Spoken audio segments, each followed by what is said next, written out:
Well, I think I'm live. Pretty sure I'm live. Wow, 49 people waiting already. That's amazing. I didn't expect that. That's the biggest audience I've had in the in the audience just waiting. I must have heard the dodo was in the house, ranting. Yeah, I think you brought them all in, Pete. That's what it was. So so there is a bit of a schedule change, unfortunately. Toady and Sleeping Warrior both couldn't make the arrangement this evening. Unfortunately, it was scheduled, but they both let me down at the last minute. So that's not going to happen today, unfortunately. So we do have Pete Shea in the house, and we have hopefully got Paige turning up at some point. And I know that George Netanyahu wants to come in for about 10 minutes, and he wants to talk about the court procedure. So it'll be interesting to see who he actually wants to bring into the court session. That will be interesting. Let's see who he's going to try and summons to get in court. That would be very interesting. So, wow, we've got a few people in. Nathan, do you want to join even? If you do, let me know and I'll fire you in for half an hour or so. Let's see. I've got loads of people in. Too many to say hello to. Right, let's get started then, Pete. You wanted to have a bit of a general chit chat today. Well, I only heard about 20 minutes ago that you had no guests, and if there was no one talking, I guess you wouldn't have come on. So sometimes the best chats can be impromptu chats. So if you wanted to start on the basic question, which is what Riley and Toady, I think Toady named himself in honor of Riley, didn't he? Toady Riley, and he was forced to change it. But if we want to start with the basic question, the whole idea of Coriolis is associated with a spinning ball, right? So if the spinning ball cannot be proven, we don't need to go any further fundamentally. If Earth movement cannot be proven, then the ball would not enter the equation based on the universal behavior of water at similar temperatures and pressures, i.e. at atmospheric temperatures and pressures flat when still. So once we start at that starting point, that there's no movement ever detected to Earth, then our investigations would take a completely different turn, and we wouldn't be wasting your time talking about Coriolis effect in relation to a spinning ball, because it's just not so, you know. So where do you go from there is my question for the longest of times. And, well, I say as flat earthers, you should have gone a whole hell of a long way from there. Understanding the earth is flat, now we turn our attention to the skies and we see that everything seems to move in unison. So what's the sort of natural progression, or not conclusion as such, but progression of thinking that we might follow from there? That's been more my line of inquiry. Since I became a flat earther, I say late 2013, after due consideration, everything was already settled. Everything I found out after that was just mere reinforcement of the idea. And coming to flat Earth, well, I'd certainly realize it's just a beginning. Right? We've come now and stepped foot on reality. Now let's make sense of the rest of it. So that's my general point of view, and I've stood at that for the longest of times. No Earth movement, no ball. Well, there doesn't certainly seem to be any Earth movement. That's the thing. That's why there's this big Coriolis debate going on right now. I believe QE said a long time ago, actually, that this was going to be the main thing inside of flat Earth. And I think it's true. We can't detect any motion. That's the thing. Shout out to Logan's Run and Nathan for the super chats. Thank you very much. Yeah, and along with QE, or before QE, I'm thinking before he was on the scene, I realized that this was the beginning and the ending point. And when we look back then at all of the different philosophers, all of the different thinkers, most of them are fabricated. Martin Leakey talks about fabricated history. Very interesting character is Martin. And, well, sorry to hear about his channel, but look, serendipity jumps in. And as you say, maybe more people will get to hear what Martin has to say. One thing he does talk about is fabricated history. So as we come to flat Earth, we have to be open to looking at everything in a new light. Absolutely everything. And this is where the real open minds, and this is where flat Earth is actually a psyop. It is a psyop. It's a sort of a stepping stone, and the whole arena is controlled to one degree or another. I guess you as the individual have to decide to what degree that is. For me, myself, no earth movement, no ball. Then you take it from there. Something is moving. So let me just say as well, it's all metaphor. The lie is built on the truth. And what is life? What is this experience we're having? We have to come to some sort of terms with that bigger question, because maybe everything depends on it. I know it's not a pleasant area to go into because there's so many possibilities, right? But there is a fixed reality to all of us, and there's a nature to our reality. So it's along these grounds, along these lines, we have to progress personally. That's my absolute fundamental position. And when we start asking the basic question, like, well, as I say, if the Earth is still, as flat earthers, if the Earth is still, why does everything seem to move on a nightly or daily basis in unison when we look up at the sky? The variations only noticed over longer spells, weekly, monthly, yearly, but fundamentally everything moves in unison. And that led me on then to my own thinking, which, well, you asked about giant trees earlier on. If you remember, the No Forest and Flat Earth video came out, heavily promoted by all the main people. Antonio Subrat specifically. Nathan had definitely had a few interviews on his own show talking about it. I believe he thinks it's silly stuff now, which is a bit peculiar. But all of these different strings, all of these different pieces of information are put on front of us to consider and weigh up and go where we will with, like, and I'm not sure what you think about giant trees. Were you around the time that the No Forest and Flat Earth video came out? I wasn't. Just bear with me. A couple of super chats to shout out. The Plain Truth, Sam Hain and Logan's Run. Thank you very much for the super chats again. I do appreciate it. As for the trees, no, I haven't really looked into the trees. I've seen a few images that do look like massive trees, I have to say. And Martin Leakley, going back to what you were saying about Martin Leakley, I'm assuming obviously that you're a follower of his. No, I'm not. Oh, are you not? Right, okay. No. Well, I certainly am. And I have to say that you might be right in the long run. It might get more people looking at his stuff, because he has got this thirst for knowledge, this thirst for digging into history, exposing what we would class as, fake history, because it does seem that a lot of this stuff that he's bringing up is actually based in facts. Another super chat from Sam Hain and Waybibix. Thank you very much. These super chats have certainly helped paying for all the alcohol that I consumed over the weekend. Oh my goodness! I think the last time I was on, you made about $1,000. That's amazing. Who's the Sam Hine character? I don't know. I think he's my best friend. Sam Hine's definitely in fact, everyone's my best friend. But in one sense, it's quite a danger when money steps in, truth steps out.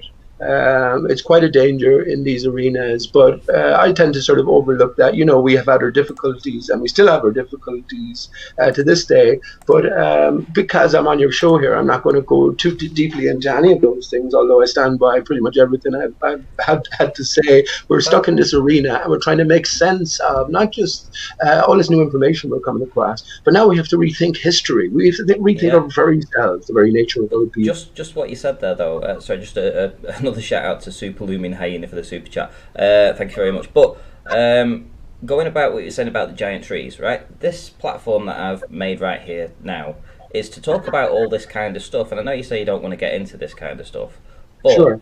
But I'm not here for just the same old stuff that we've all heard. If you've got something that's of interest, I want to hear it. I want to see it, and I want to understand it, So if you feel like you want to talk about something, go ahead. I'm not going to stop you.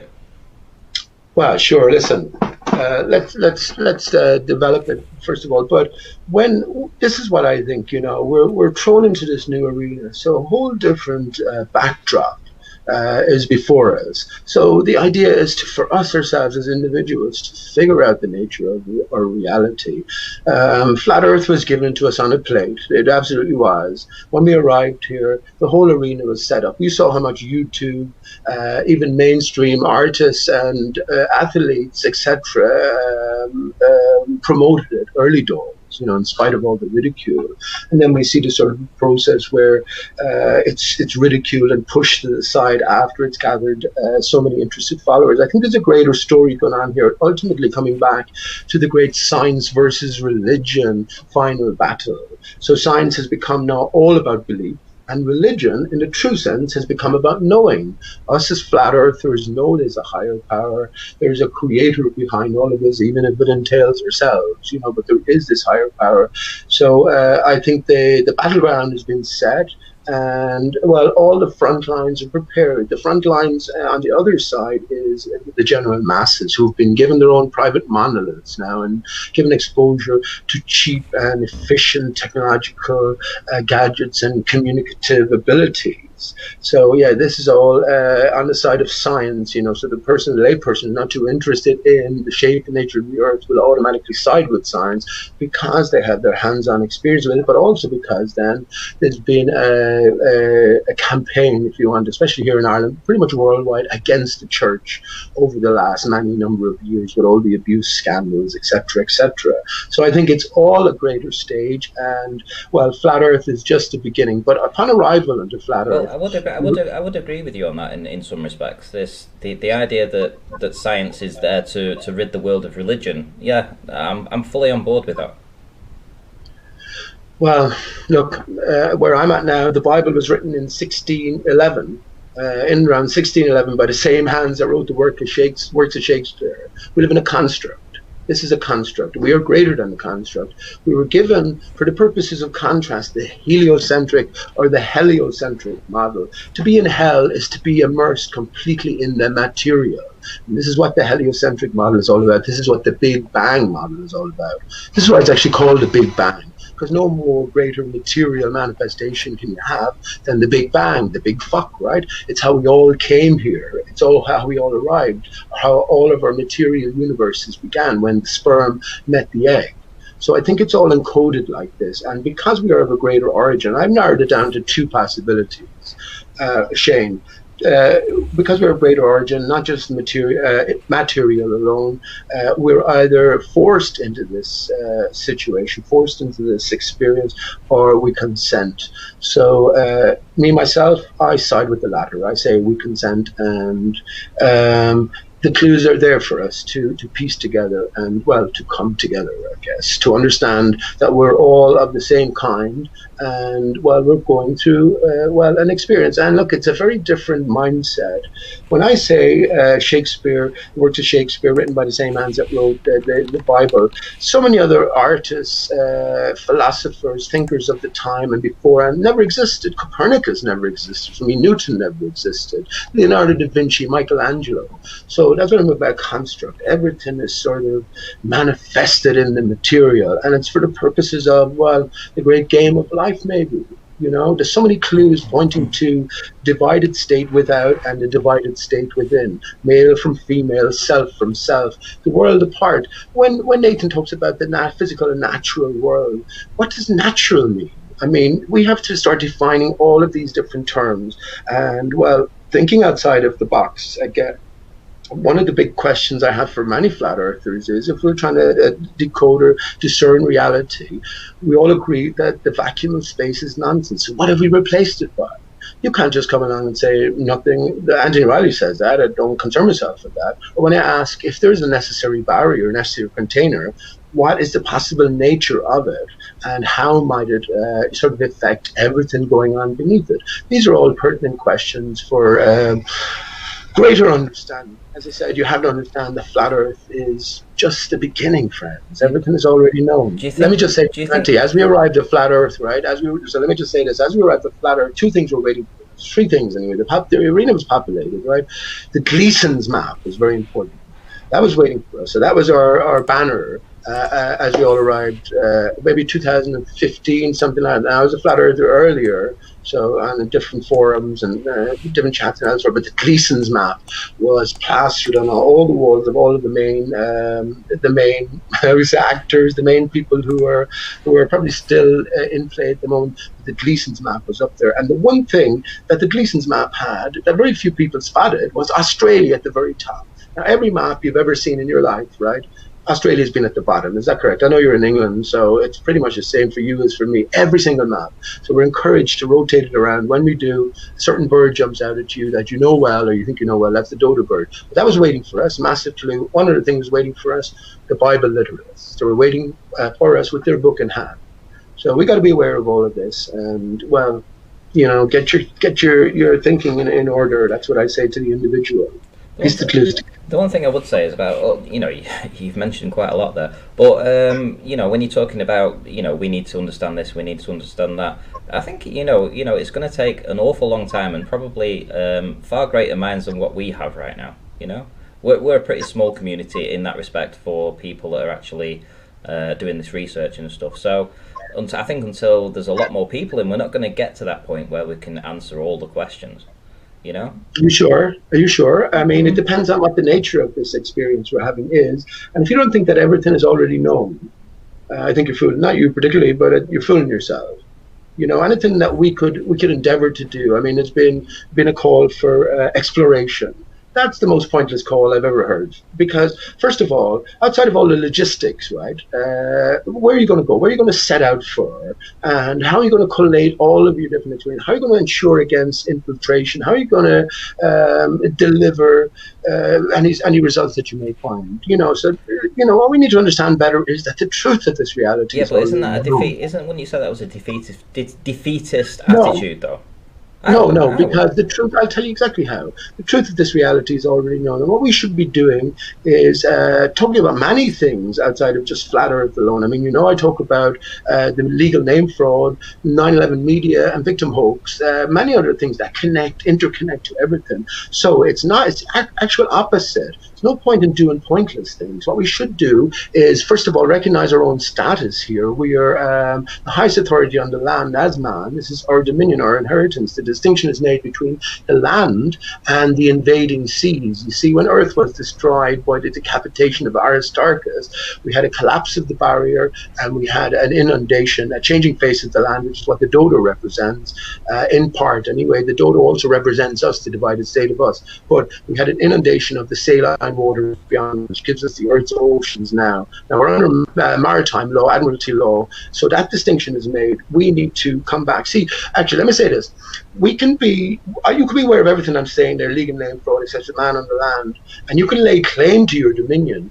And if asked to describe it, you say, well, this is my patch, this is my country on the ball earth. They can say you can have it, bud, because there's no such thing. So it's sort of coming to an understanding about a few separate components that we can really lay claim to the true nature of our home, the true dominion that we have over the earth.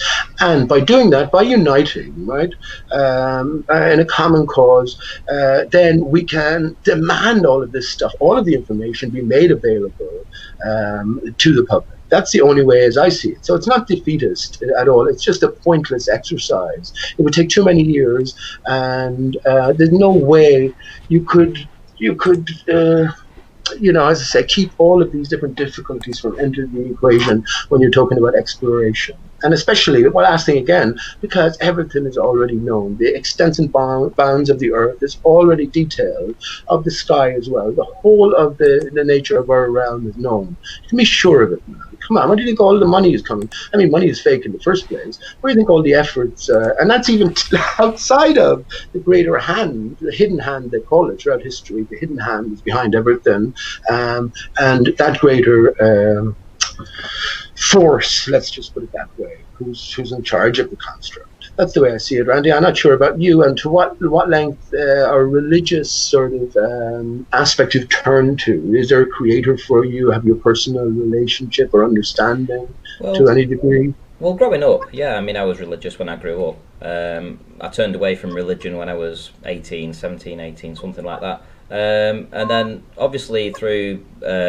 researching flat Earth, you realise there has to be a creator. Right. But I wouldn't assign myself as having a religion in that respect. Right. But I do recognise that there must be a creator. So my own opinion is that until I have a little more information about which religion to perhaps look into, there's that many. So I think I'm probably just going to say, well, I'll hold wherever I end up after being here in this meat suit.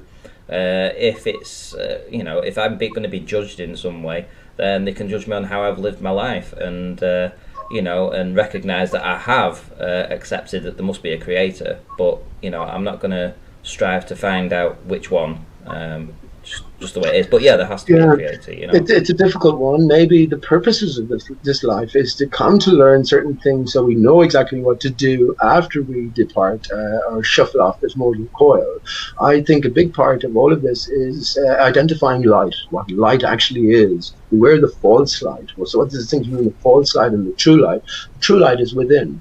The journey we must make within, from bottom to top. If we look at the L, it's constructed in a certain way, Light. It moves all the way up your body till you get to the T at the top.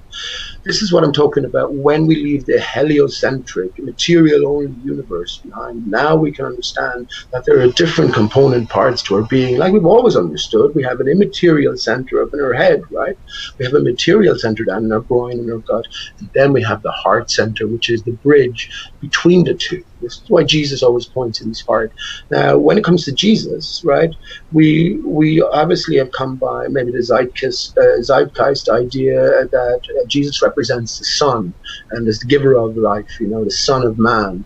Well, this is true. We have a soul. We're given a soul in Genesis 2, by the way, not in Genesis 1. And Genesis 2 and Genesis 1 are different stories. Bible literalists will tell you that one is just a development of the other story, and it's pretty much telling the same thing.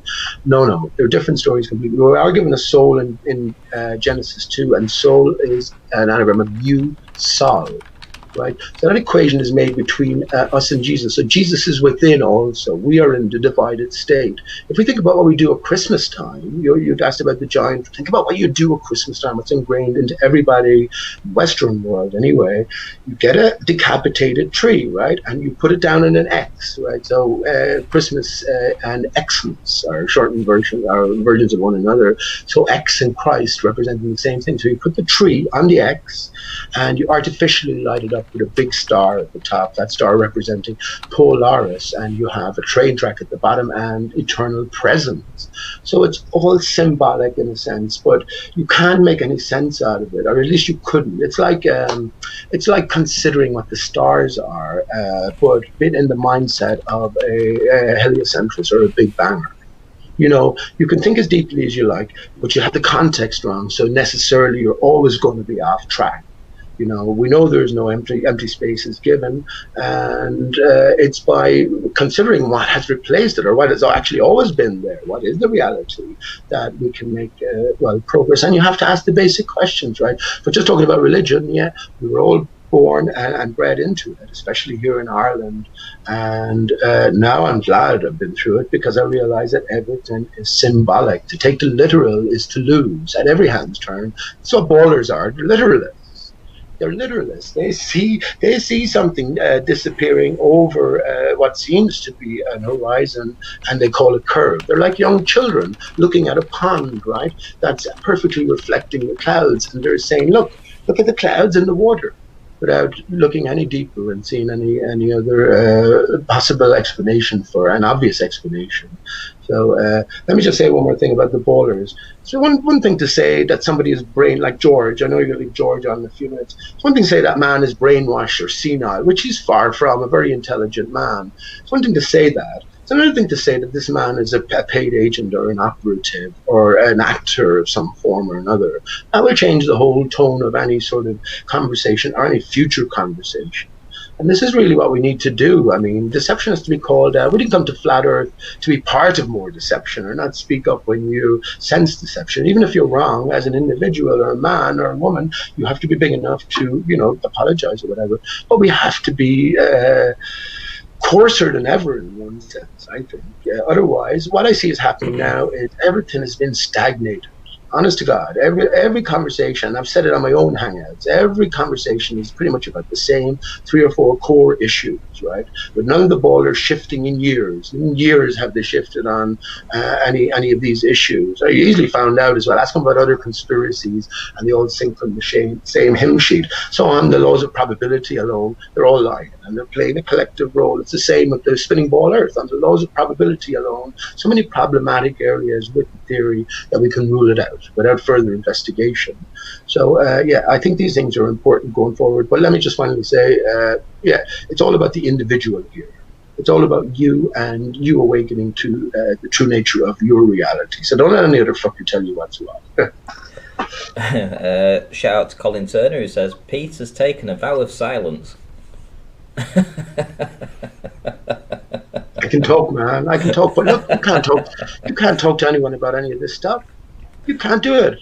You can't do it in real life. Well, I spoke to people about flat Earth. Actually, contradict myself. I spoke to two people today, just sitting down, having a chat. We actually sang a few songs, but didn't know them before. So I got a bit more detail. But generally, I can't get into any detail. If I do to talk to people about flat Earth, it's like the basic 2 or 3 minute spiel, asking them have they considered this, and just going through my own fine points at this stage. I mean, one of the best ones is, of course, people. That's what I go for. People in Australia. Do you really believe that people in Australia right now are right underneath our feet, and their working life is going around upside down? That's a difficult question for people to answer on the spot. But beyond the basics, you know what I mean. You don't get a chance to talk to anybody. So I'm glad I do my own hangouts where I certainly can talk for hours and then. But what can you do? What can you do? So, when you say that you can't talk to people, well, this weekend, we had the conference in the UK. What's your feeling on that? Really? Do you want me to go there? You can go there if you want, because I'll probably have a different answer to you. I'll have a different feeling about it than you will. But right. I'd like to hear your side of it, though. I'm not going to shirk away from what you think. If you need something to say it. Okay, well, absolutely. I think you're all connected from the start, Ranty. So you all have a sort of an agenda. And as I said to you in chat earlier on, now I understand why you didn't do the same calling out like a lot of the rest of us did, in terms of the perceived actors on the stage, Patricia Steer, Mark Sargent, etc., because, well, you have an association with them, and that's what the conference showed. Now, when it comes to pointing out, I'm going to call that deception. What I've said before myself is, best I can do is to call out this and know that I'm being deceived to some degree or another. I'm not about judgment of the man or the woman. I've said this many times to Patricia. I never spoken to Patricia, maybe in chat or something in text when Hot Potatoes was on. I don't judge the man or the woman here, because as far as I'm concerned, all of the people who are playing deceptive parts on the ball earth side and the flat earth side could be doing so for the very best of reasons. Like sergeant majors in the army, at the time you're going through it, these people are devils, you know what I mean? And when you come out of it and you look back, you're grateful for the experience. It could be something like that, but it could be the opposite as well. It could be this vast conspiracy against man, fellow man against fellow man. How am I supposed to know? The very least I can do is call out the deception. So I do think there's a deceptive part that you're playing. You, Anthony, Nathan, all the usual people, Arwen, and I haven't strayed from that. So when you say deceptive part, what do you mean by that? Let's talk about the ball earthers and how they all act communally, right? So it's if one guy doesn't know anything, he'll pass it on to somebody else and they'll pick up the baton. They act in unison, as if they have a common goal, and they do indeed have a common goal. Remember, I'm in this arena since 2013, a flat earther, but I considered it back in 2011. It was over the Flat Earth Forum, and funnily enough, guess who I found there? Nico Haupt, who was the original no-planer on 9/11.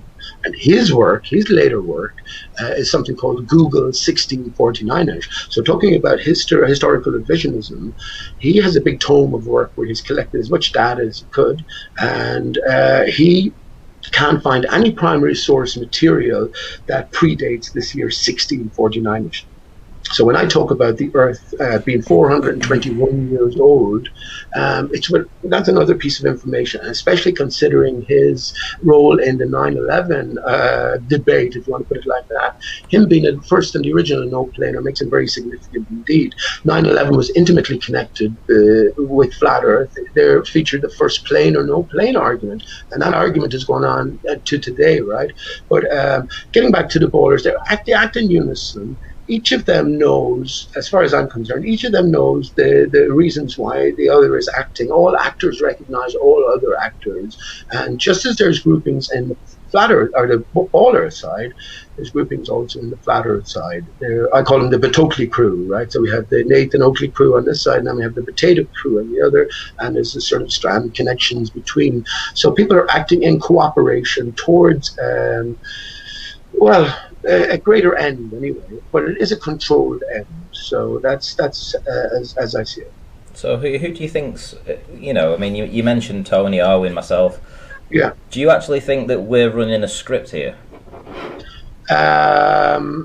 Yes, in a sense that you're in touch behind the scenes, you're coordinating.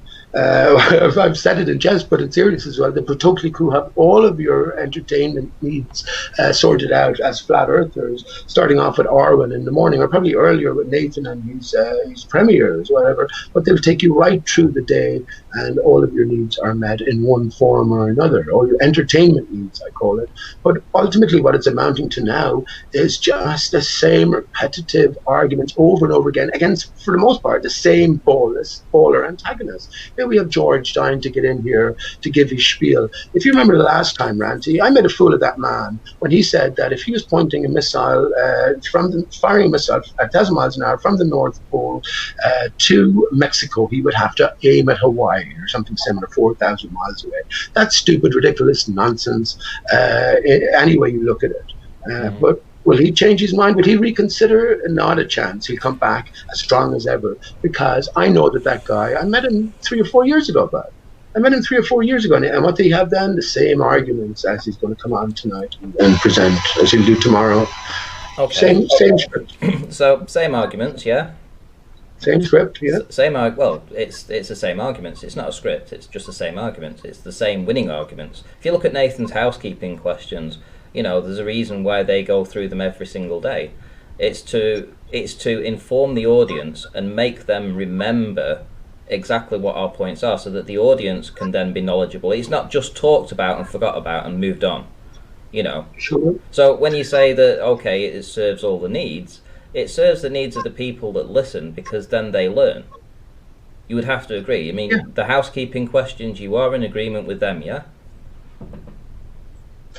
Well, I didn't answer to pretty much all of them, but in a different sense. There's one thing when you're relativity, right? So when you're equating flat Earth versus ball Earth, spinning ball Earth, then all of these keeping questions are valid. But now, when we come to reality and try to get some grasp on what Earth actually is, what is Earth, right? What do you mean by flat Earth? Draw me a picture. Above and below on all sides. So these are the deeper questions then. And as far as I'm concerned, Earth is one thing.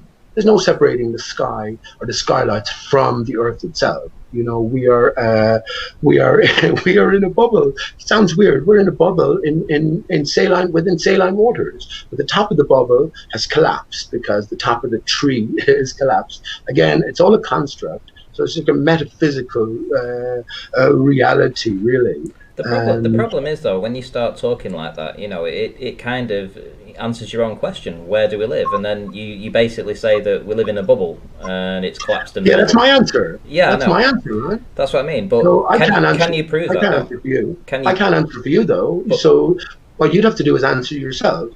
But you also have to say that Nathan doesn't ascribe to any model. Oh, I know that. But what he does do is he goes after the Globers to destroy their model. Absolutely, and I'm not. Nathan Oakley's one of the biggest clue givers around. Yeah, people haven't been paying attention. Haven't been paying attention. so how is he running a script then? If you think it's all scripted, the whole arena it's all theatre, right? It's all Mark Sargent. Everyone missed Mark Sargent's real clues. Mark Sargent Pepper leads us to Sergeant Pepper's Lonely Hearts Club Band.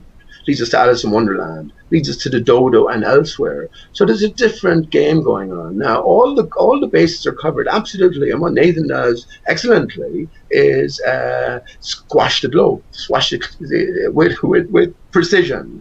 But the point is, for me, the point is anyway, right, I understand. If there's continuous lines of people coming up or coming in newly into flat Earth on a daily, weekly, monthly basis, that's fair enough. Then these daily go-tos are there to, reinforce the whole ridiculousness of the spinning ball Earth.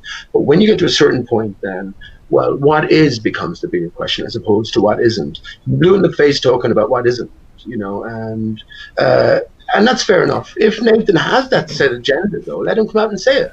Yeah, but If he wants to stick to this, that's fine. Where is his own personal curiosity? You're missing the point. You're missing the point here, though, Pete. It's like every individual that's on YouTube has their own niche, their own, like you say. So all the bases are covered. But as a whole, you can go to Nathan's show and you tune into Nathan's show not to get proof of the flat Earth, but to get proof that the globe Earth cannot possibly work.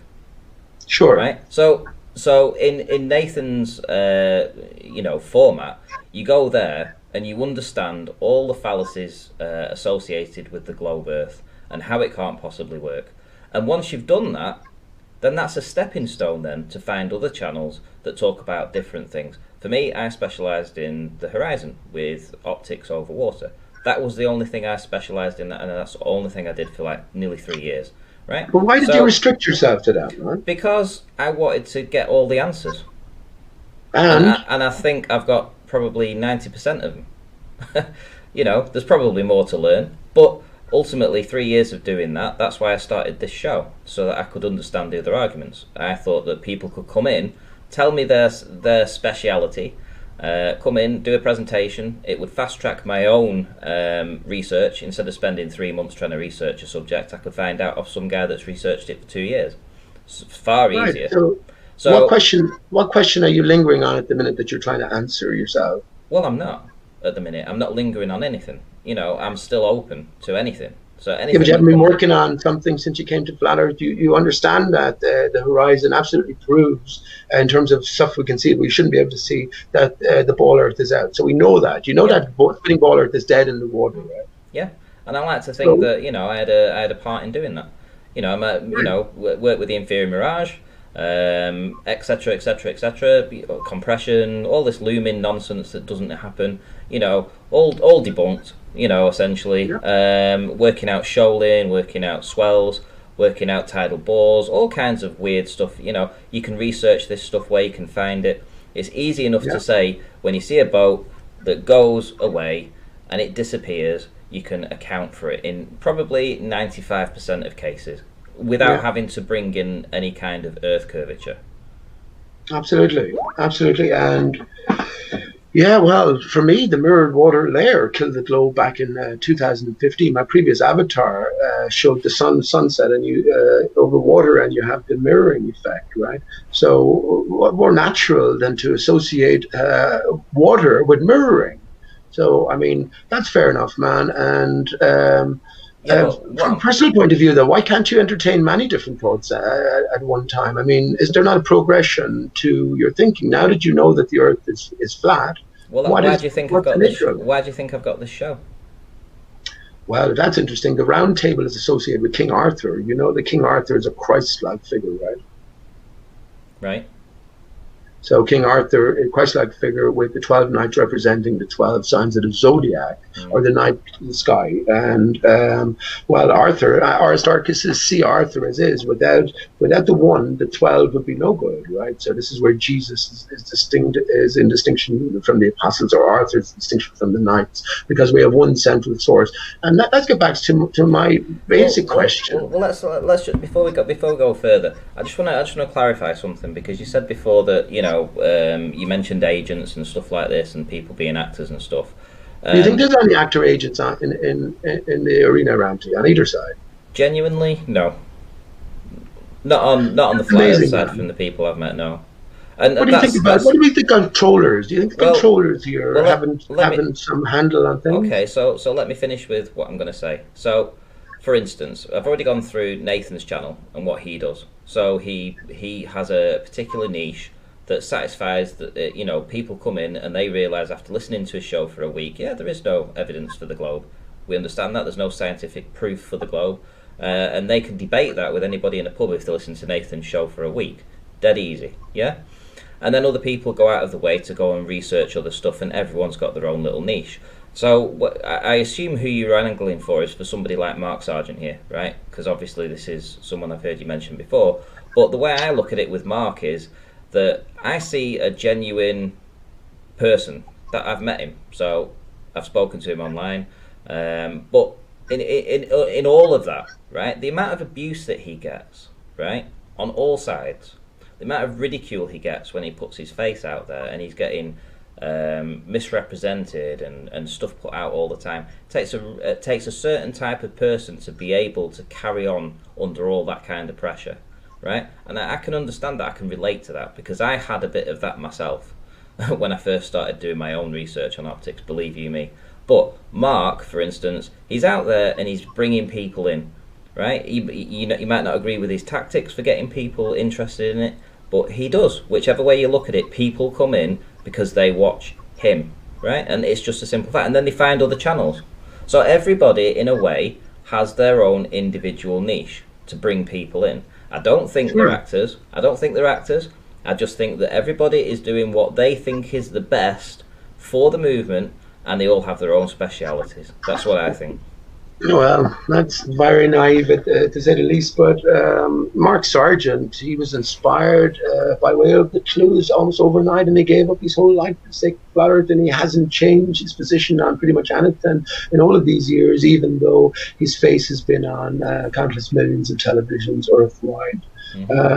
If you think that the controllers or the hidden hand or, any sort of organization that you're going to put at the top, ultimately I say the church is at the top and controls both sides. If you think that everything isn't laid out, well, I don't think you've been paying attention. And if there was actor agents, operatives in play, would you want to know, Ranty? No. See? I wouldn't. Because ultimately I would think at the end of the day, the end goal, is better than what we have at the minute. So right, and I agree, man, in the sense that there's plenty of gatekeepers put in place that they will cover one area and they'll cover it well, but beyond that area they cannot go. That's left for someone else, and that's why I keep saying at the start I said it's all about the individual here. You can make what you like of all of these different characters are separate from you, but ultimately it comes back to you and your greater understanding and the progress you can make throughout all of the clues given to you. September clues solved 9/11. Mark Sargent clues solved, well, inverted commas, solved flat Earth. There's a greater story being played out here, and as I said, most people missed Mark Sargent's great clues. Did you ever wonder, for instance, why Mark Sargent's map of choice was the Orlando Ferguson map? That's the strangest map of choice of a flat earther of all of the maps, because it's like a dish. It's like a mad mix of contour, convex, concave, and flat earth all thrown in together. So that's a clue for us, the Orlando Ferguson map. And everything is reversed and inverted as well. But that's a different pathway that I've been on. And Patricia and Mark know well about the dodo. And its greater significance. And that's what I'm saying. The game of clues doesn't stop at flat Earth. If you can't paint somewhat a picture for your child of your new home or your old home, but then I think you haven't been trying hard enough. And I think, let me just say this as well, I think this is one of the difficulties, and it's a fair enough difficulty, if you're asking somebody to leave everything behind, that, well, they hold dear and they have held dear as a home from childhood, and you have nothing to replace it with. That's a big ask for anybody. Okay, so Nathan Oakley's just asked me how do I join, so I'll add him if it's all right with you. I don't mind. Yeah. Let's get him in, see if he's around still. Going back to a couple of super chats. One from John Watson, Agent Smith, Matrix, that's me. You got me, Pete. And there was one a little bit further back. This one's for you, Pete. From Logan's Run. Pete, will you apologise? Just have a look at the chat, and Ranty, sorry to interrupt there. Have a look in the chat as well to see if there's any people who would agree with you that there's no agents or operatives. Okay, so this is a super chat from Logan's Run. Pete, will you apologise to Patricia? For what? Ask him for what? I'm just having a cigarette at the window. What have I to apologise for? Well, do you think you have anything to apologise to her for? Absolutely not. Absolutely not. I've never harassed that woman, ever. I never, any private contact. There's people out there, Antonio Subrats for one, Nathan's friend here. He's the one who came out with all of this stuff originally. Nothing to do with me. People have made videos. People have done constant hit pieces on all of their activities, delve deep into the financial stuff, and etc. etc. I'm sure there's people in chat as well. I didn't do that. I realize there's a different game in play. Patricia Magical Mystery Tour, Mark Sergeant Pepper's Lonely Hearts Club Band. If you don't know what I mean by Sergeant Pepper's there, Mark said he had no internet presence before he got the Flat Earth Clues and he came online in 2015, except for a book he put out 8 years prior, which was a prepper's guide, the most unlikely prepper you'll ever meet. So there are different clues that I've put together and followed a completely different pathway, which incorporates the greatest story of all time, which is our story. So I look at it in that way. I have nothing to apologize otherwise. I never bothered Patricia, never did anything like that. I came up with the term ramshackle vagina, absolutely genuinely, because Antonio Suberetz was down with his pad and paper telling us all this stuff on Pancho Pete's channel. So I'm thinking about what the fuck. So that means that the person had to have been castrated at an early age, and fucking hell, the best job you can fit is some sort of ramshackle job, isn't it? So that seems to be my biggest crime. I didn't harp on about it overly, but I tell you something I have realized is the transgender agenda, and you know we've had trouble over that, Ranty. There's transgenders everywhere. Your own leader, Theresa May, is a transgender. Mark Thatcher in drag. So when you get to these levels of consideration, no, I have nothing to apologise for, and if I did, I'd be the first one to do it. We're joined by Nathan Oakley. Nathan, are you there?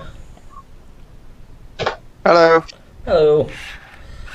Have you recovered from the weekend? Yeah, I'm alright. Just about. Got a massive headache still. Man, it was probably that food. I don't know, I don't think so. I just think it was me. But yeah, I got back home and was really, really sick. Like the night I got back, and then from then till now I've just had this intense headache. But there we go, I'm sure everyone's really interested in that. I tell you what though, it was like a military camp. Bloody hell. We had the tiniest little shelter to go to if you wanted a cigarette, and it was way off campus, wasn't it? And where else was there? It was just crazy. I mean, you weren't allowed to drink alcohol in there. They were like matrons. It was definitely like being in a prison. That's the only thing I can think of. It was like being in a prison. It wasn't that bad. I thought the venue was okay. I mean, the hall that they had the presentations in was perfect. You know, acoustically, as long as they spoke into the mic, you could hear them, and you know, it filled the amount of people, so it didn't look overly empty or, you know, under-subscribed or whatever you want to call it. You know, there was the right amount of people there. It was good. I thought it was okay. You know, yeah, the food was a bit crap, but we're in Britain, right?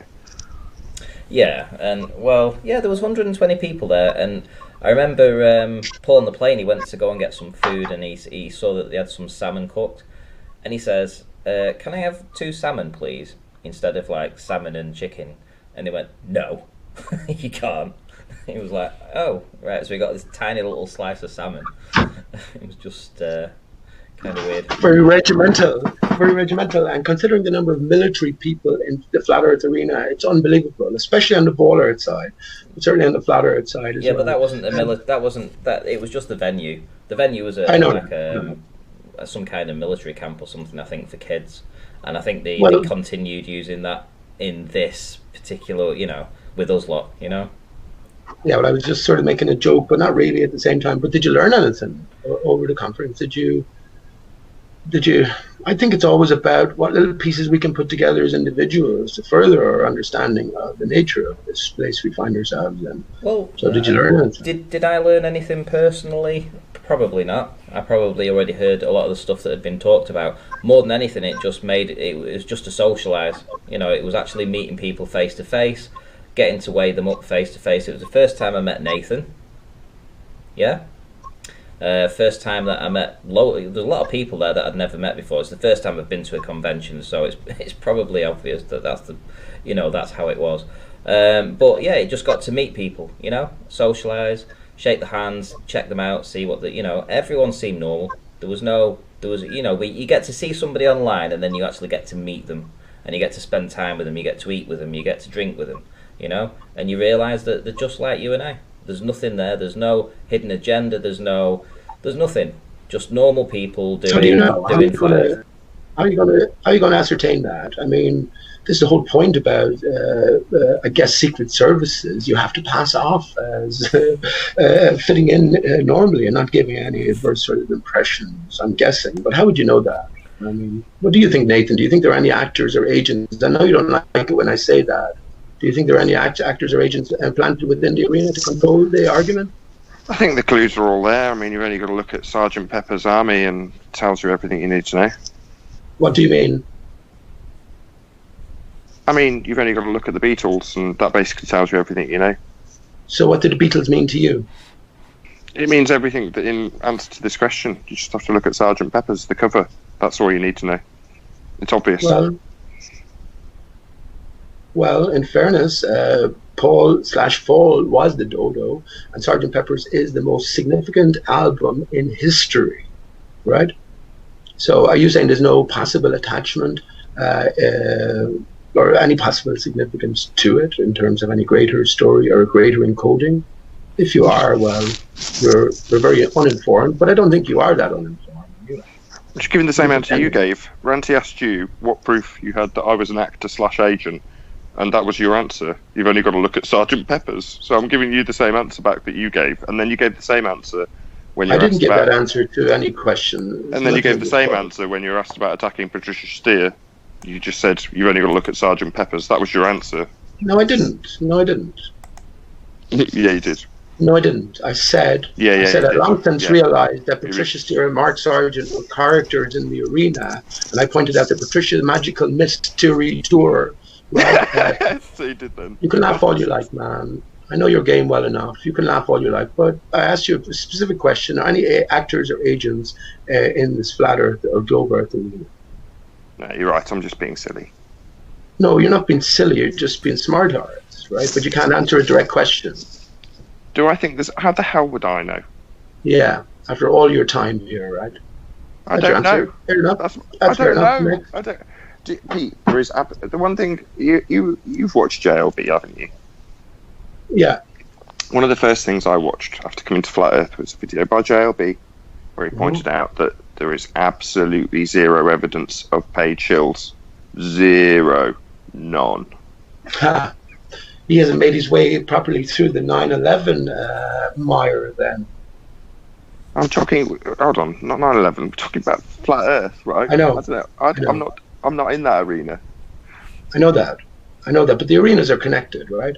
Maybe. So if someone like JLB with all his intelligence is going to come along and say there's zero evidence for any shills. So let me just give the evidence straight away with the likes of Rumpus or George Hattenuk here, who spend hours and hours daily on a weekly, yearly basis. I think Rumpus has been here for 4 or 5 years, spewing the same shit, the same defenses, and same arguments over and over again. This is evidence itself that we're not dealing with natural people here.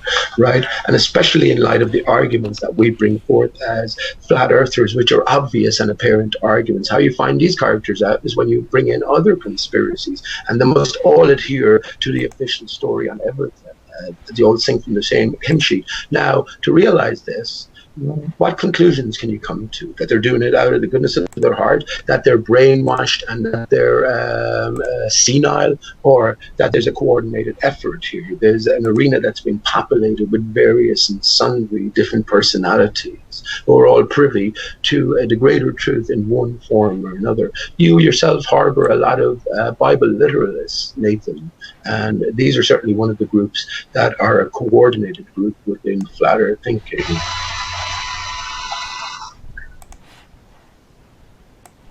That's all. I'll ask you the same question as you're on mute. I'll ask Randy, if there was actor agents in the arena, would you care to know about it? Are you asking that to Nathan or me? To Nathan, yeah, and then... But you haven't presented any evidence. Your evidence is to say that people like George and Rumpus spend a lot of time talking about globe Earth. That's your evidence. That's not evidence that they're shills. Well, I mean, do I need to try and convince you, of all people? You're not convincing me. You know, I'm not here to to defend. To try and convince you. Present evidence, and then you'll be convinced. Sure. And then what? Well, if you present evidence, then I'll listen to it. But as much as I'm not on their side. In this instance, I would defend George and Rumpus in this regard because you haven't presented evidence that they're paid to do anything. No, I haven't. But that's fine. I reckon Rumpus is on about $100,000 a year, someone of his qualification. Hold on. You've not presented any evidence. Now you're going to tell us about what you reckon. Right. So I reckon, when I was on a conversation with Mark Taylor, so I know well what Mark Taylor is, well, in one sense anyway. I asked him off air, what do you on, Mark? 50 grand for doing this? And he laughed. He said, 50 grand. I was on 50 grand in the 80s. So, that's not evidence as such, but, it makes a sense to me. And that's all I need to know. It's just by the repetitive behavior, again, by their singing from the same hymn sheet, acting communally on a continual basis, knowing the nature of the arena to a big degree after coming through all the 9/11 conspiracies, which is overloaded with actors, agents on every front. So providing evidence, I'm not pushed about doing that for any particular individual. You got to work that out yourself. But let me just say, earlier I said every actor agent recognizes every other actor agent, and I reckon no actor agent is going to call any other actor agent an actor agent. I'd probably say they're brainwashed or senile or engrossed or whatever, cognitive dissonance. That's my view. You've just listed off a whole load of things I call George Nettany. So are you now saying that because I won't, based on absolutely zero evidence, claim he's paid to do what he does here? No, I'm saying, I'm not saying that specific case, but I was saying that's my thought in general. So you don't have to include yourself in that thought. Does it appear that they would have to be motivated by being paid? I'd agree with that. It appears that way, Pete. Does that mean it's so? No, I don't. I have no evidence to back that presumption on my part. Now, typically, I wouldn't ever air that on a live show, but because it's you, and you're on balance far more insane than me by even airing this, I don't mind. But I've got no evidence to back my assumption that they might be getting paid. Let me just put this to you, Pete, now that I've put that. I'll just put the opposing position. What's more likely, that somebody nefarious is paying them with a script, or that given that there's millions, if not billions, of people indoctrinated with the heliocentric religion, that there'd be a small number of people prepared to fight like they do to defend that religion? Which is more likely? They're paid, or they're just defending their religious faith? They're paid, and I'll tell you how. Okay. Will I tell you how? Because to carry a lie that's so massive, you need people planted in place to carry the lie. Do you agree, Nathan? NASA, for instance, couldn't just give out the details or the imagery that they give out and not have people in place making YouTube videos in conspiracy forums, fobbing off any arguments that come to bear, constantly defending the official stories. They couldn't do that. One thing has to go with the other. Do you not see that, or do you not agree with that? No, I don't. I remember very distinctly, prior to coming to this subject, taking my niece outside down on the south coast, looking at a very beautiful starry night and describing in detail how the heliocentric system worked to her when she was about 2, 3. And, I didn't need paying. I just told her. Well, that's on the one end of the extreme. Well, these people that we're dealing with at the other end of the extreme are fundamentalist religious zealots, not necessarily paid. No, not necessarily, but not necessarily fundamentalist religious zealots as well. Demonstratively. Well, I mean, demonstratively to who? It's something is true or it isn't, right? So whether you can prove it or not is sort of irrelevant in a sense. It's either true or it's not. We can't prove everything to ourselves. I can. But we can attach some sense to our thinking. I can. I can give you plenty of examples of fundamental religious zealotry demonstrated based on clips that I've trimmed out, where people, in the face of opposing information that completely demolishes their position, will still, moments later, circle back to the original position that they asserted, regardless of any demolition of any argument or any rebuttal. That's zealotry. Well, I can demonstrate that really easily. I've got plenty of evidence of that. I don't need to, just say, I reckon, because I don't reckon, I know. And that zealotry is exhibited by the same characters like George, Rumpus, Dawn, all of the characters that have been here 3 or 4 years with the same arguments. Yeah, that's who I'm talking about. But you're saying they're paid, and I'm now giving you, having sided with you intentionally to get you on side enough for this conversation to at least progress, I've kind of erred on the side, yeah, I kind of think they might be paid too, just to get you on side so I can put the opposing position, which is to say, no, they're just zealots. Right. They're just zealots until you ask them about other conspiracies. You go into other areas of controversy. This is where Tim Osman, where I heard you talking about earlier on, Tim Osman is the savior for Martin Liedtke, amazing, right? But everything is recorded. This is where Tim Osman is like a cat amongst the pigeons on some ball or third panels, because he will talk about some fakery. He will go to Sandy Hook or Boston bombings. And of course, he puts all of the ballers then into a twist, because anyone mentioning media fakery, complete disrespect for the victims, etc., and you're the lowest of the low.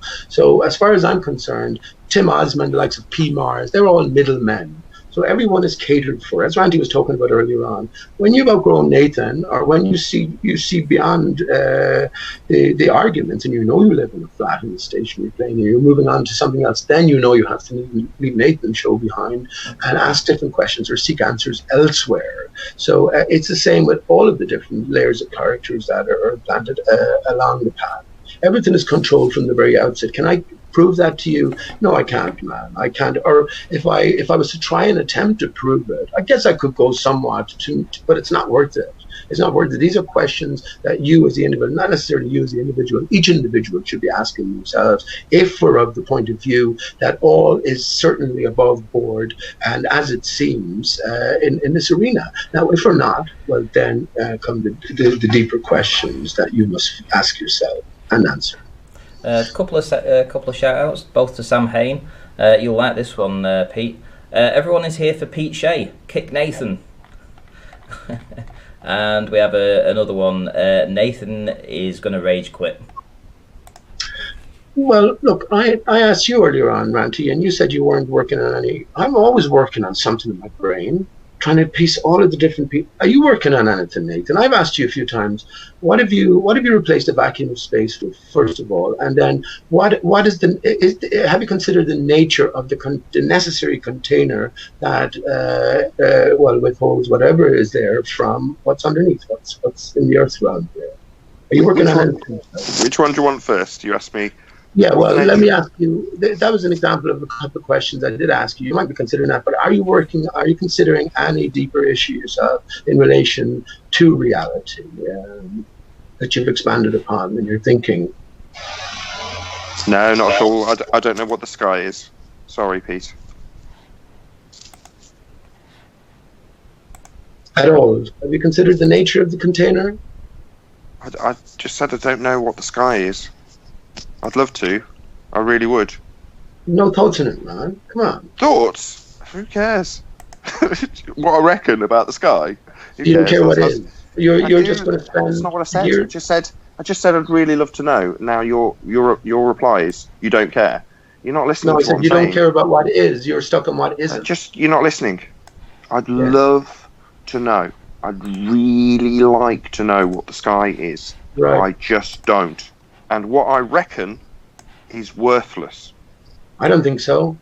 No man's point of view is worthless. So you know that everything starts with the first question. Now you've already conceded that there's a necessary container, right? Because we have pressure underneath. Can you explain to me why, as we go beyond a certain point, the pressure drops to zero? It doesn't. It does. No, that's a violation of a law of nature. It doesn't drop to zero, Pete. It does. That's nonsense. That's a sky vacuum. It drops.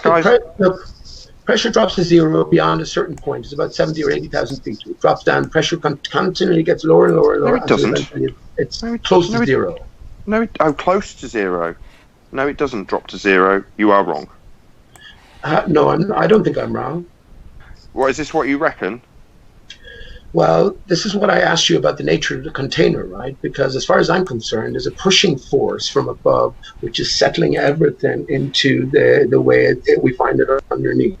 And this pushing force has got to do with, well, the nature of the source of the container itself. Now, I've replaced the vacuum of space with saline waters. And as I mentioned to Randy earlier on, I hold that the Earth is destroyed atop, right? The tree is decapitated, and we had an invasion of the saline waters beyond, which gives us the Earth, oceans, and the changing face of the land. So the barrier is compromised, and what we consider gravity is a pushing force from above. It's a reactionary force to the actionary force that's holding back these waters beyond. And we're dealing with a mirror sky because it is water.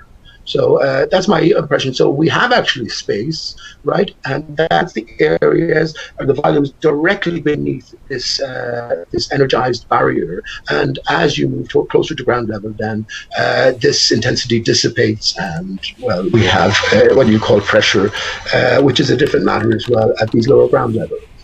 That's my thoughts. What about you? I hope you're talking to Ranty. I know, but it's all right. Don't worry about it. But as you say, what does it matter? What does it matter? But yeah, keep talking to Dawn and keep talking to Rumpus and keep talking to the same liars over and over again. You're not worried about your own progression. You want someone to hand you the answers on the plate, it seems. So that's fair enough. I've never said any of those things. I didn't say it didn't matter. I didn't say I wanted people to hand me the answers on a plate. I've not said any of those things.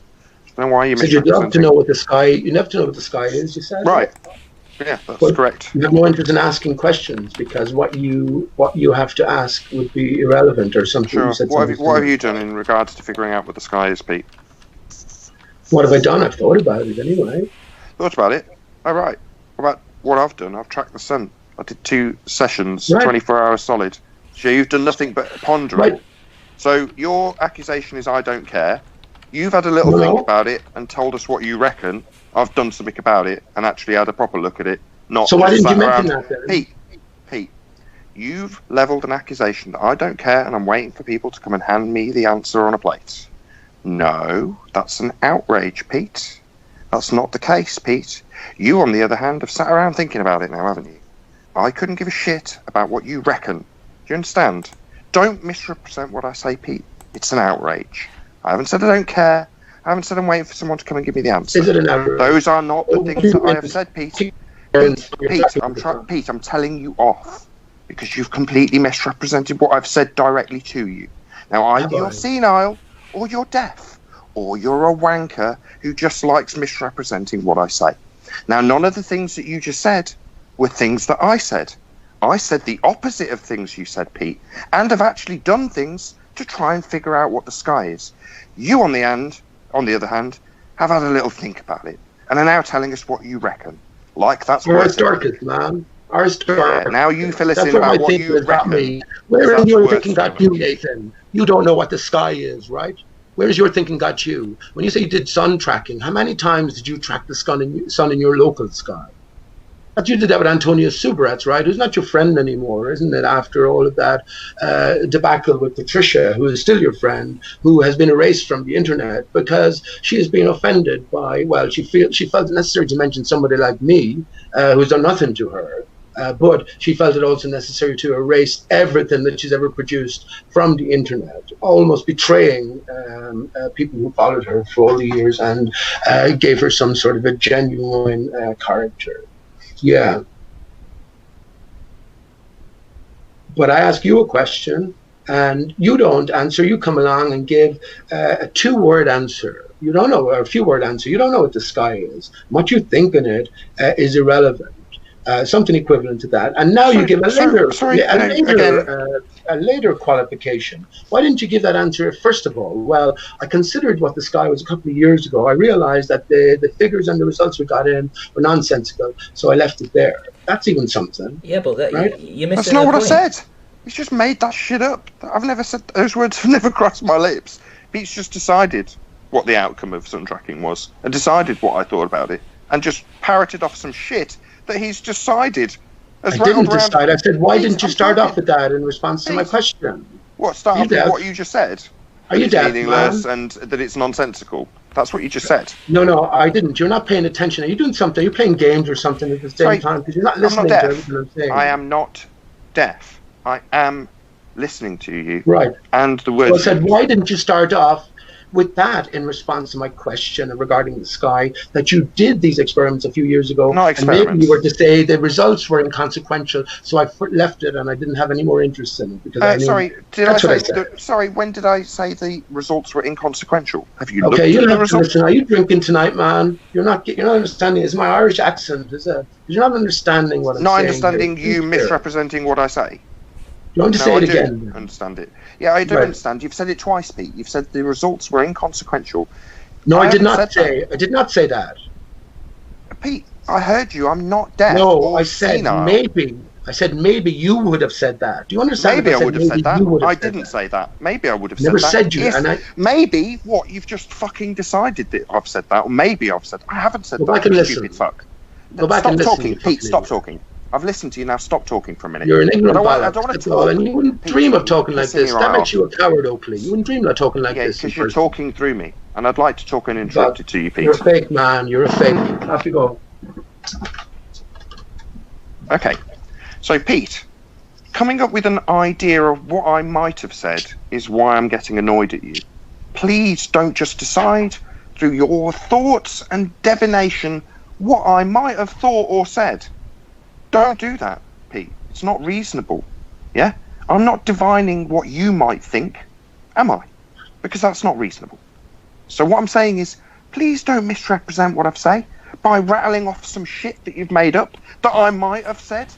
That's not reasonable, Pete. That's what I'm trying to get through to you.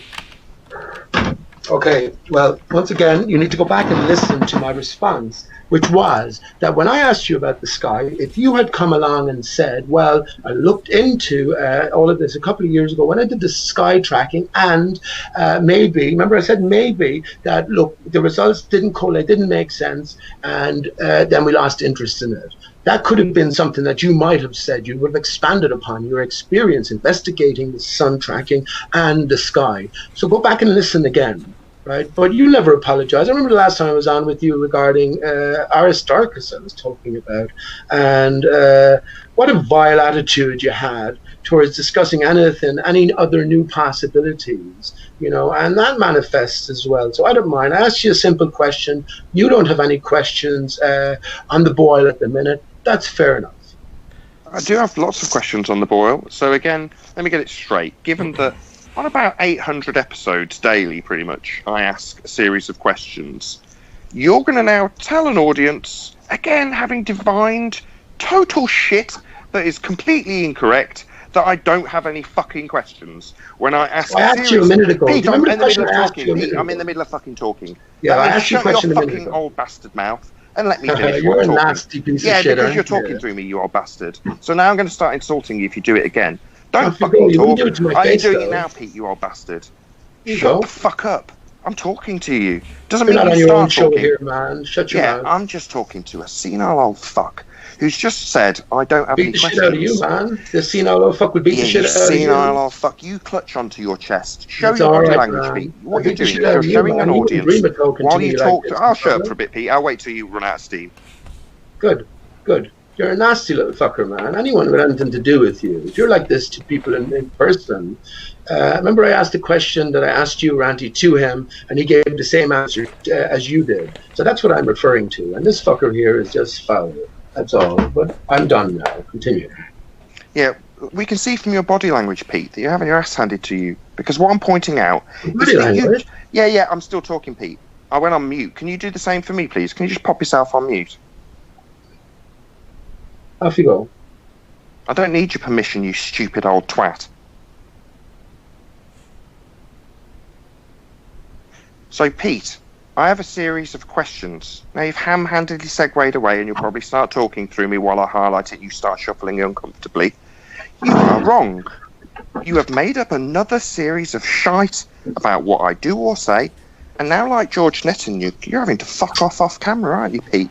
Because I'm pointing out your body language to people. I'm a cigarette at the window. Yeah, I know you are, mate. I'd have that ciggy. Yeah, you smoke that ciggy. Drag it down to the butt, you stupid old fuck. While you tell people I don't have any questions on the boil. Yeah, Pete? Maybe you'd like to have a little bash at answering some of those questions I ask daily. Probably asked them 800 times. Daily. For about the last year and a fucking half. You're going to tell the audience I don't have any questions on the boil? You stupid, senile old fuck. Go on, tell them again, Pete, that you don't make up shit about me and what I say, and I haven't got any questions on the fucking boil. Now, so you missed. So you're done now, right? So you misunderstood and you misheard. I didn't say on the ball. I said on the boil. Yeah, I've got a series of questions on the boil, Pete.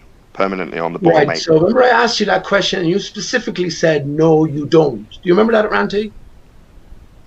Pete, I've got plenty of questions on the boil, mate. Right. Well, that's not the answer you gave when I asked the question originally. But I can answer all your housekeeping questions, but I'll answer them in a different way. In a minute, I did on your show, bud. In a minute, then. But in the meantime, you've got to realise that Nathan's doing his own show his own way. He might have questions, and he might research them on his own, but it doesn't mean he needs to bring it to his own platform, does it? I don't give a fuck what he does, man. I know he's a snake in the grass, and you can tell by his tone, his attitude here always.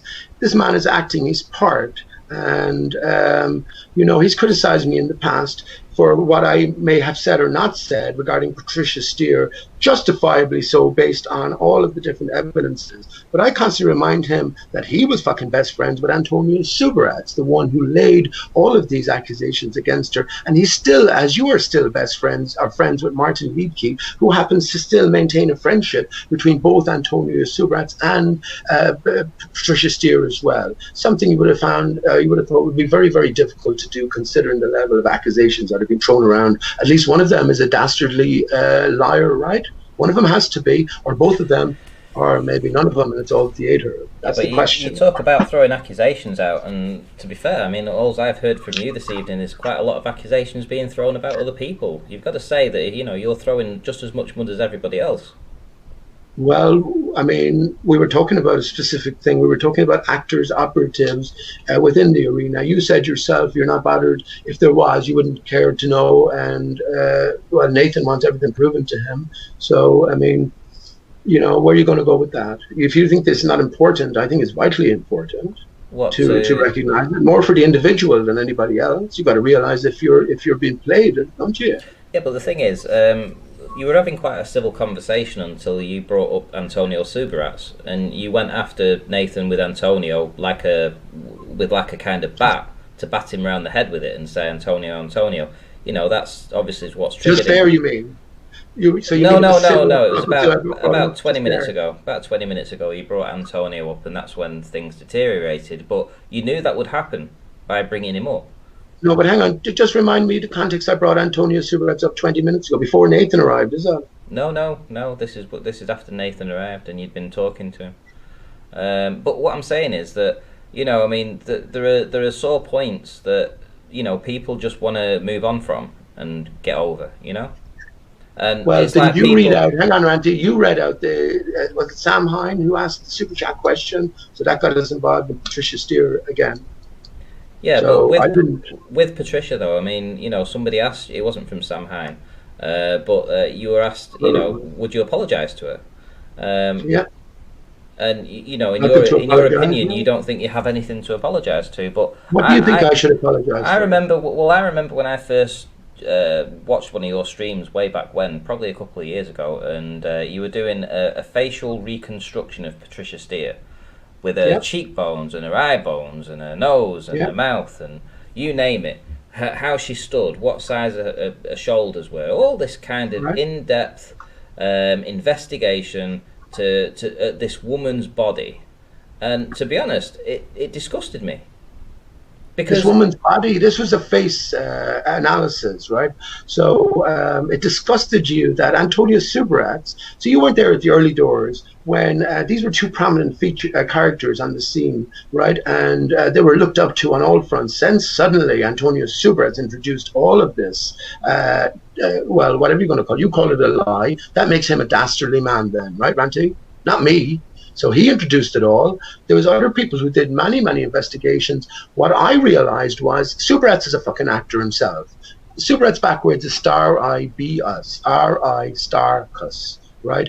He's an actor himself, and I realize there's more to this story. When I mentioned to Antonio Subirats in chat, I'm banned from there, banned from Arwen's, banned from lots of flat earth or good banned from Glowbusters. Bob from Glowbusters banned me because he said what I've been saying about him and Judy Wood. I said, well, Bob, all I said was you went from 9/11 media and victim hoax back to the Judy Wood camp, and that's an impossibility to do, because when you realize something is faked, you're not going to go back into thinking that it was real and accept the explanation as if it was real. But when it comes to the other characters in play here, they introduced it to us, right? We were the ones with good faith here, and then they introduced all of that drama. And I was there at the time, 2015, 2016.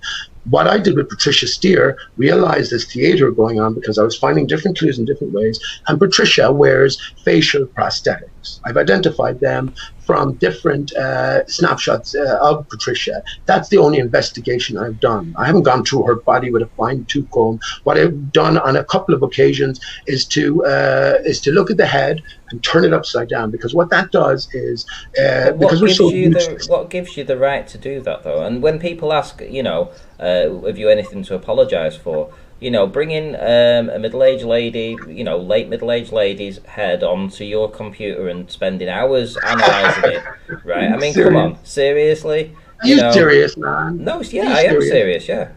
So what if Patricia Steer was an agent? Did you know a steer, by the way, is... I was the first to recognise it. So I go, hang on. Yeah, well, all right. My surname... Okay. You know, a steer is the castrated bull calf. Yeah, my surname's Cook. Does that mean that I'm a hand-me-down from lots of people that cooked in the past? It depends on what story is going to be attached to you by an ex-lover or something. If someone says, well, no, yeah, I'm not going to give an equivalence, but yeah, it depends on what story has been attached. It depends on the context. So the context of Antonio Subrat's ex-fiance talking about a transgendered Patricia Steer, and Patricia Steer being a castrated bull calf. Well, this is pretty. And remember, we're in the greatest arena there is. The flat Earth arena is the greatest arena there is, man. It's all theater. This is a ridiculous. It is a witch hunt. To be honest, what I see going on inside the community, the infighting, the way people go after each other and calling each other, calling people Masons and shills and all this kind of thing, this is what's destroying the movement. It's not the Globers, it's the infighting from within. And you drive people away. I mean, Patricia left because of all this shit that she got. And Patricia it was left because her script called for her to exit stage left after she had done the Behind the Curve movie. They called also for her to completely erase everything she's ever done. So don't be blaming any other bullshit. Get real, man. And you look in your chat, and you'll definitely see a mix of views, right? You'll see a mix of views, and you'll find that I'm not alone in terms of what I'm thinking. Yeah, do you know why, though? It's because yes, I do know why. Because you're perpetrating something out of nothing, and people are susceptible to stuff like that. Are you saying there's nothing to be made out of, let's say, Patricia Steer, Mark Sargent's association with Metatron? I can walk down the street, and I can see 100 different women, right? And I might only find 2 or 3 of them attractive, and the rest of them I might not, and the rest of them are going to be older. They're going to be, not as youthful, And I could give you an image of these people, and you would say, "Oh yeah, 5 out of those 7 are definitely transgender." Listen, bud. No, listen, you don't know. Listen, don't be telling me what I know enough about this and the physiological differences between males and females. You're looking at the man who has exposed Will Smith as playing the role of Barack Obama and Osama bin Laden. You can laugh your bollocks off at all of that. But what I started to say about turning a face upside down, when we look at faces upright, our brain fills in certain gaps, right? So we just sort of take it for granted in a sense. Now, when you turn the face upside down, all of the different inconsistencies or blemishes or prosthetics will make themselves much more known via the lacking of blood flow and just that disorientation that your brain has to look at it closer. So this is not just a glib or an ad lib examination I've been doing. I've been into this for years. I mean, since I proved that Madeleine McCann is just a Photoshop creation. Edward Snowden, Edward Snowden, Mark Zuckerberg, they're computer-generated men. They have no reality to them. All of this sort of stuff. So don't be telling me, this basic level of... Wouldn't you say what you're doing in every aspect is a form of trolling? Absolutely not. Absolutely not. No, Not a to chance. the persons Everything's involved. connected here. To the persons involved, you don't think that Patricia felt in any way, shape, or form that you were trolling her in some way when No, you analysed her body and face and everything like that, and told everyone absolutely that not. she was Fair wearing a game. prostratic No. face and she had a ramshackle vagina. Well, I didn't know much about I came up with the term ramshackle vagina because Antonio Subrat was talking in detail. He had his pen out on Pancho Pete's channel, right? He had his pen out drawing the woman's hip versus the man's hip, and he went into all of these details. I'm sure Nathan saw it. So ramshackle vagina was a term that came to be. Now, if it's not true, who are you going to shoot down here? Me, Antonio Subrat. Now, if it is true, who are you going to shoot down as well? You know, I said to you already, I know there's a different game along. Patricia Steer is a clue giver, Mr. and Mrs. Flat Earther, Mark Sargent, and Patricia Steer. Brian Mullen was a plant, but before he left in a blaze of fake drama, he gave us three things. He gave us Bible literalism, he gave us the first Flat Earth conference, and he gave us, most importantly, King of Flat Earth, Robert Davidson. I know it's all theatre. You just said yourself, if you found out there was operatives, or if there was theatre going on to a degree, you wouldn't care to know.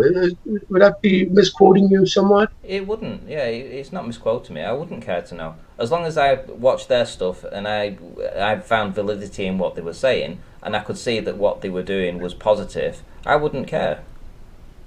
Yeah, so you can ask me what the sun is, right? And I'll give you a detailed answer. How do you know? How do you know? I don't know, but I'll give you a detailed answer because I've thought about it. But right? just and giving I've done my own investigation. Right, okay, So but giving a detailed answer doesn't mean anything. There's no facts in that. Nobody can go to your channel and say Pete Shea knows what the sun is, because again, it's just conjecture. It's what you're thinking. If you think so, there's merits to everything, and unless you've examined the merits as to what I've been saying, well, then you can't make any clear judgment. Now, the one thing I haven't done is put out 5-minute short videos to get the ultimate point, but I've been through everything in my own hangouts, so I know where I'm coming from. But the only point I was making there was even if it's completely wrong, I still have something to say about this more in inverted commas advanced level of flat Earth reality consideration. Whereas, how long are we in this now? 3, 4, 5, 6 years, some of us. If you did a university course in some sort of particular specific topic and you just came out knowing this little, I don't know, it wouldn't be much to show for anything, would it? I'm really sorry to interrupt. Just want to shout out one of your super chatters. So shout out to JQ. He says, Pete Shea, ... Pete she, ? What's in a name, ? Yeah, everything is in a name. Pete Shea, my family name is Sheehan, right, which in Irish is O'Sheacon, so I'm Peter of Peace. As a youngster, I was nicknamed Shea, so Pete Shea is what I go by, so you can see the relation there. To me, it shows that the universe runs in irony when Pete Shea is also an anagram of hates P, and I actually drink I had a glass of urine this morning, and I drink urine regularly, so what's in a name? More than what you fucking think. Aristarchus is the most encoded word in the English language, all for good reason. Unless you have the context right, though, you won't be able to understand that the truth is everywhere before us. How are you going to broach it? Well, you have to ask questions, right? You have to know in your own brain whether you're being led or misled. So what would you say your pee drinks taste like, and how much do you drink of it? Urine right. Doesn't taste like anything. Thanks for having me. Bye. Nathan is out because that's fine. Patricia also drank urine as well. Antonio Subrat's another one for talking about urine, but Nathan is out because he's discussed it now. It's like he put plenty of time into talking about giant trees before with other people, but when you ask him a question about giant trees, he calls it a load of stupid bollocks or stupid nonsense. This guy, I don't trust him as far as I can throw him. And as I said, this is what makes him a coward over me. I wouldn't treat anyone or speak to anyone the way he's spoken to me there. And he knows he wouldn't do it in purpose, in face-to-face as well, because that's not how you treat people, right?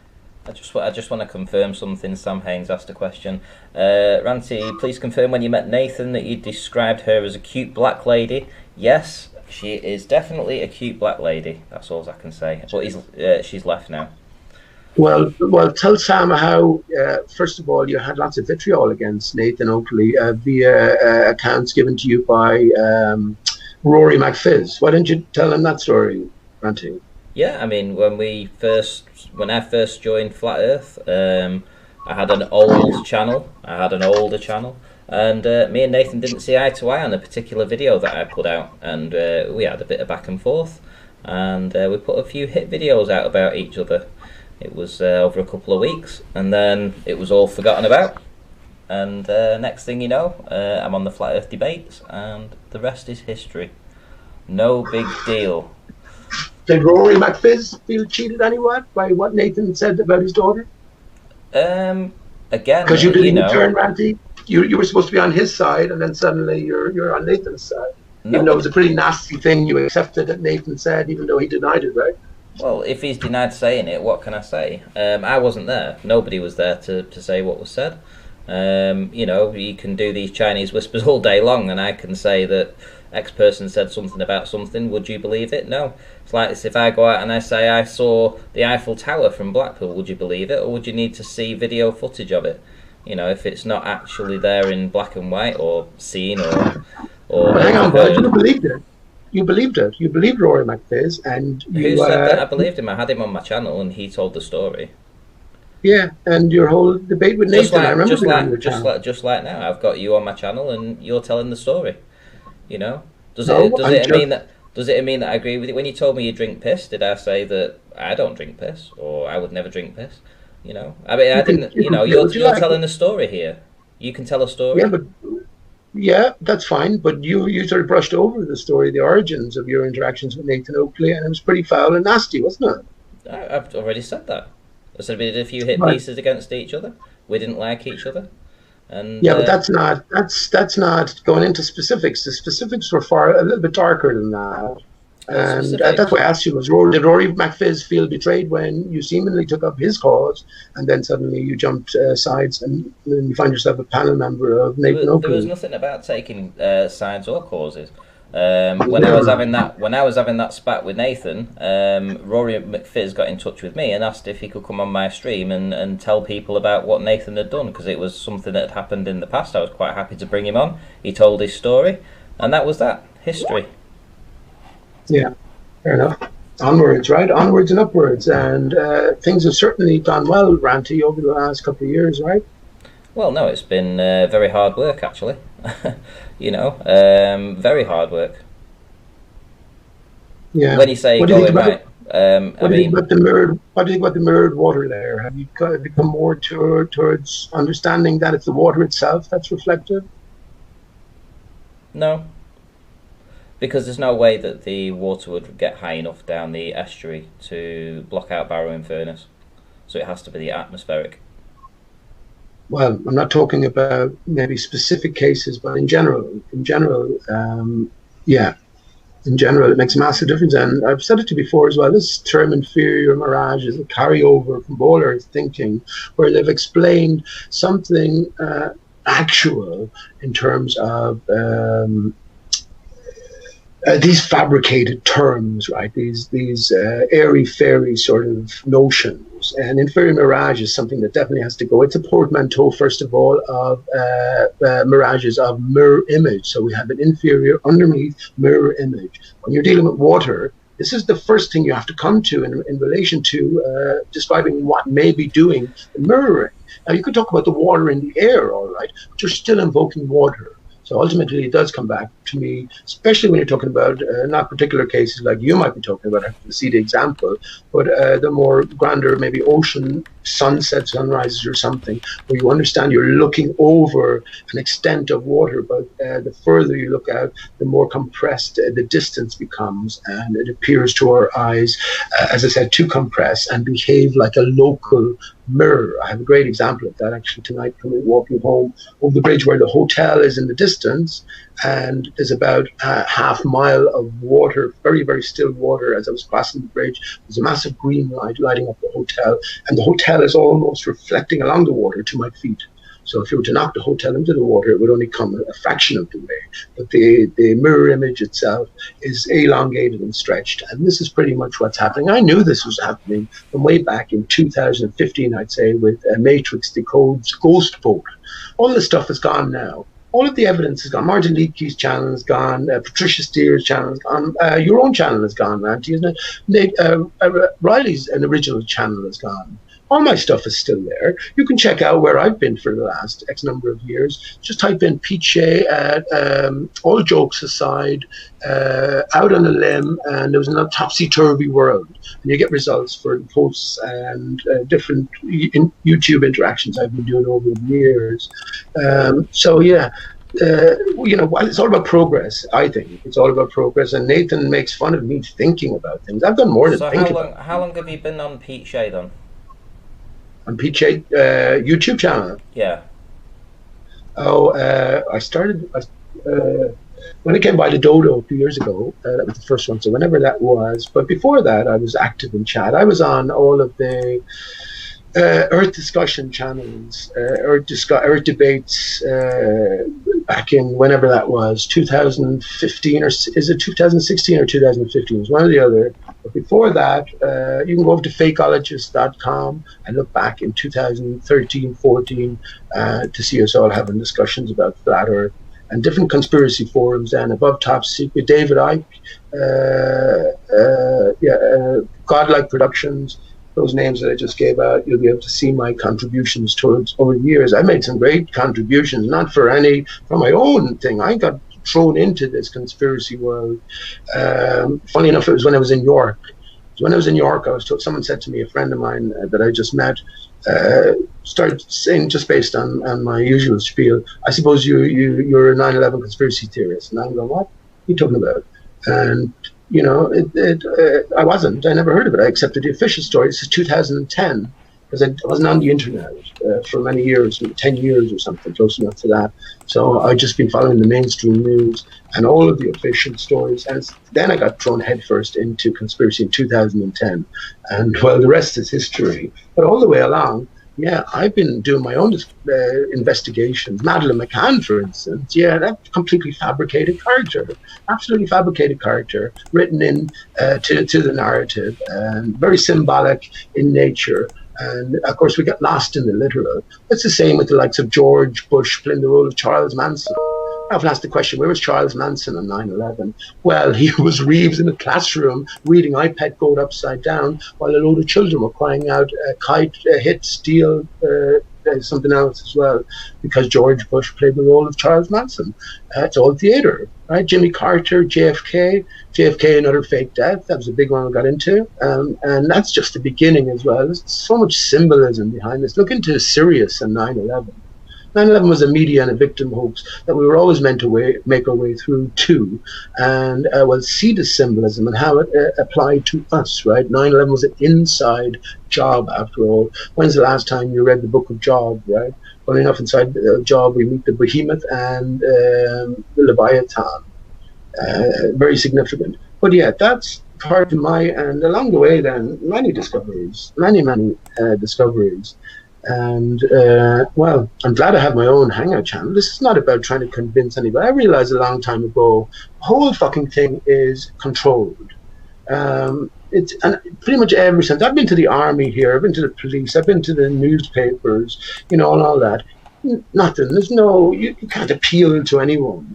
You're pretty much on your own. And, when I came to a different view about the whole nature of all of this, understanding that it's all theater and everything we sort of are exposed to is laden with clues first to follow a certain pathway and ultimately, come to, 9/11 was about two becoming one. It was 100 years earlier we had one becoming two, right? The start of it. This is the beginning of the vision with the Titanized sea hoax. Then we had 100 years of turmoil. Then came 9/11. We'll all remember 2012 and all the hype about that. That's exactly 100 years after the Titanic. So this is greater symbolism is playing out through the narrative of history. And it's when we reconsider everything in light of, let's say, just someone you do support, Martin Leakey and his work, and his ideas about historical revisionism and how everything sort of fits in against the new backdrop, well, then that's the next stepping stone along the way to help us, to make sense out of all of this madness. Let me just say finally as well, and I've said it so many times, the least I can do, that's all I can do, is to point out deception. I don't make any judgments against the man. I do that for myself, because the people who are playing these deceptive roles, for instance, Schrodinger's cat, Cliff, whatever his second name is, Heighton, I think, he has a video out talking about me saying that he should be hung. Absolutely. And I did clarify it by saying, if everything was as it seems, you and your cohorts are enemies against mankind, because there is real harm, there is real hurt, there is real evil. And this so on that basis, if all was as it seems, yes, I would hang myself. That would be the just punishment for me going against. Here I come to save the day. Shout out to Ranty Flatter. Thank you for inviting me. Piche, man, non-stop verbal diarrhea. You killing me, man. I'm speaking for a lot of people. Bro, you killing us, Piche. What are you doing, man? What are you talking about? What are you talking about, man? What do you rather talk about, Jose? Dude, anything but your delusions and the stuff that just, I don't know, where does that come from? Is it dreams? Is it some kind of agenda? Do you have to stop the discussion to just kind of just stop everything in their track to discovering the reality, and you just obfuscate the hangouts and just want to kill him like that, just verbal? So have you not got, hang on, bud, have you not got your own hangout? Why don't you fuck off, Jose? I mean, you got your own hangout. Channel, so that's what I say. You got your own channel. This should be a chit chat show. It's not a monologue, Piche. Hang on. Who are you to come here to this show and say what's what? I am Jose J.G. Gonzalez. Used to be a flat earther. Now back to the globe. That's who I am, Piche. Yeah. So tell us your true point of view, Jose. Do you live in a spinning ball? No, I live in a rotating sphere, like everybody knows it is. Like we all learn in school. Like we experience. So when you jump to the flat earth, you jump to the flat earth without due consideration. Is that correct? When I jumped on repeat that again. When you jumped on board the flat earth, right? Remember, you were a big contributor to Nathan Oakley's channel. You jumped on board without due consideration. Is that correct? I came to the flat earth organically, bro. Who's this guy? The UFC fighter. Shout out to. He was in the podcast with Joe Rogan. Eddie Bravo. Eddie Bravo woke me up, man. So, and then maybe it was 6 or 7 months, which it was the first time that I jumped in the Nathan Flat Earth Debate channel. I enjoyed it a lot, and I jumped in there. Before the Flat Earth Debate, I actually jumped in the Gen Panda Discord server when it was still young, you know. Everybody had the thing that they didn't want to go to the Nathan channel, and they had the Discord channel, and I miss those people going into the Nathan show. So I said, yeah, let me lose my the thing I have. I was nervous and I'm very shy. I said, let me jump into the Discord offline. And I talked to them a little bit, and I said, yeah, I'm comfortable to go into the Nathan Oakley show and speak up, you know, and kind of, you know, try to give somebody to Flat Earth, try to give something, a little something. Right. So I mean, you jumped in here and talked about my verbal diarrhea. What would you rather the talk go back to here? I mean, listening to your channel these days, we have a group of ball liars, right? The same coordinated groups that have always been there, arguing the same arguments over and over and over again. Now, you want me to go on and do that tonight, even though I've defeated all of these arguments in my own brain years ago? Is that what you want? So the same group of ballers go to spew the same rhetoric. Shout out to Sleeping Warrior. Thank you for being there.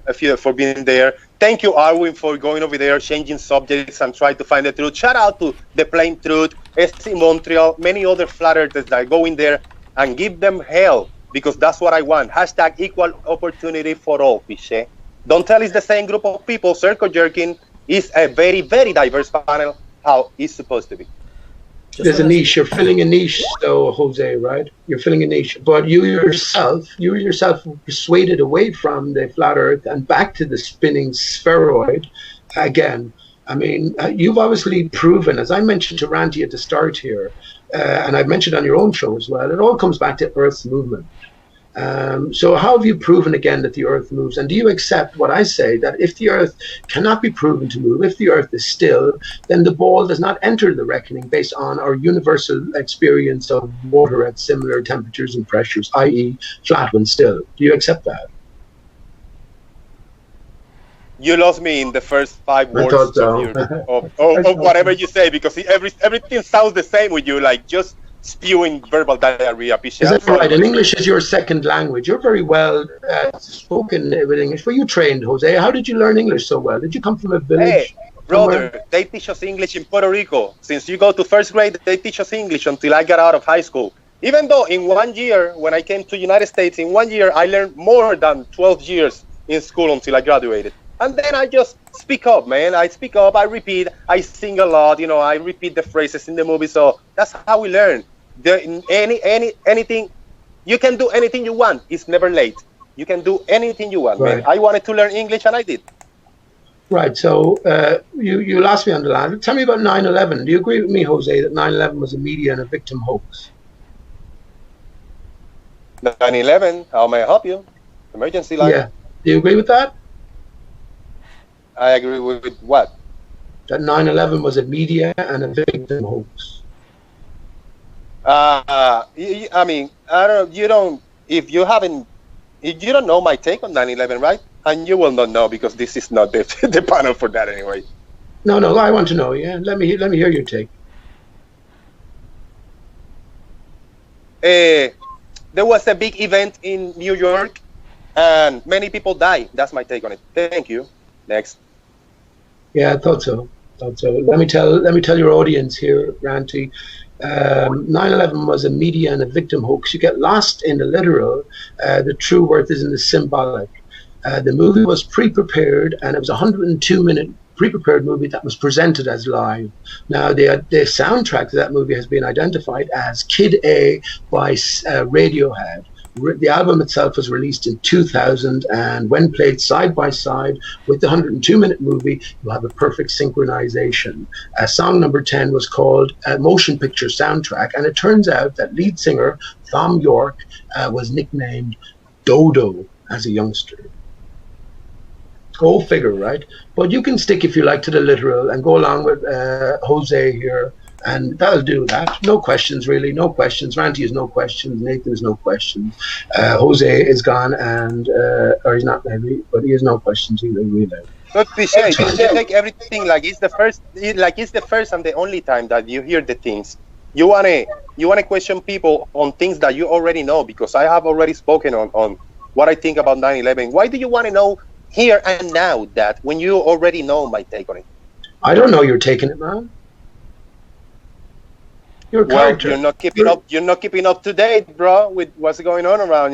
What are you doing? No. Are you in La La Land? Are you in where Montreal think everybody is, in La La Land?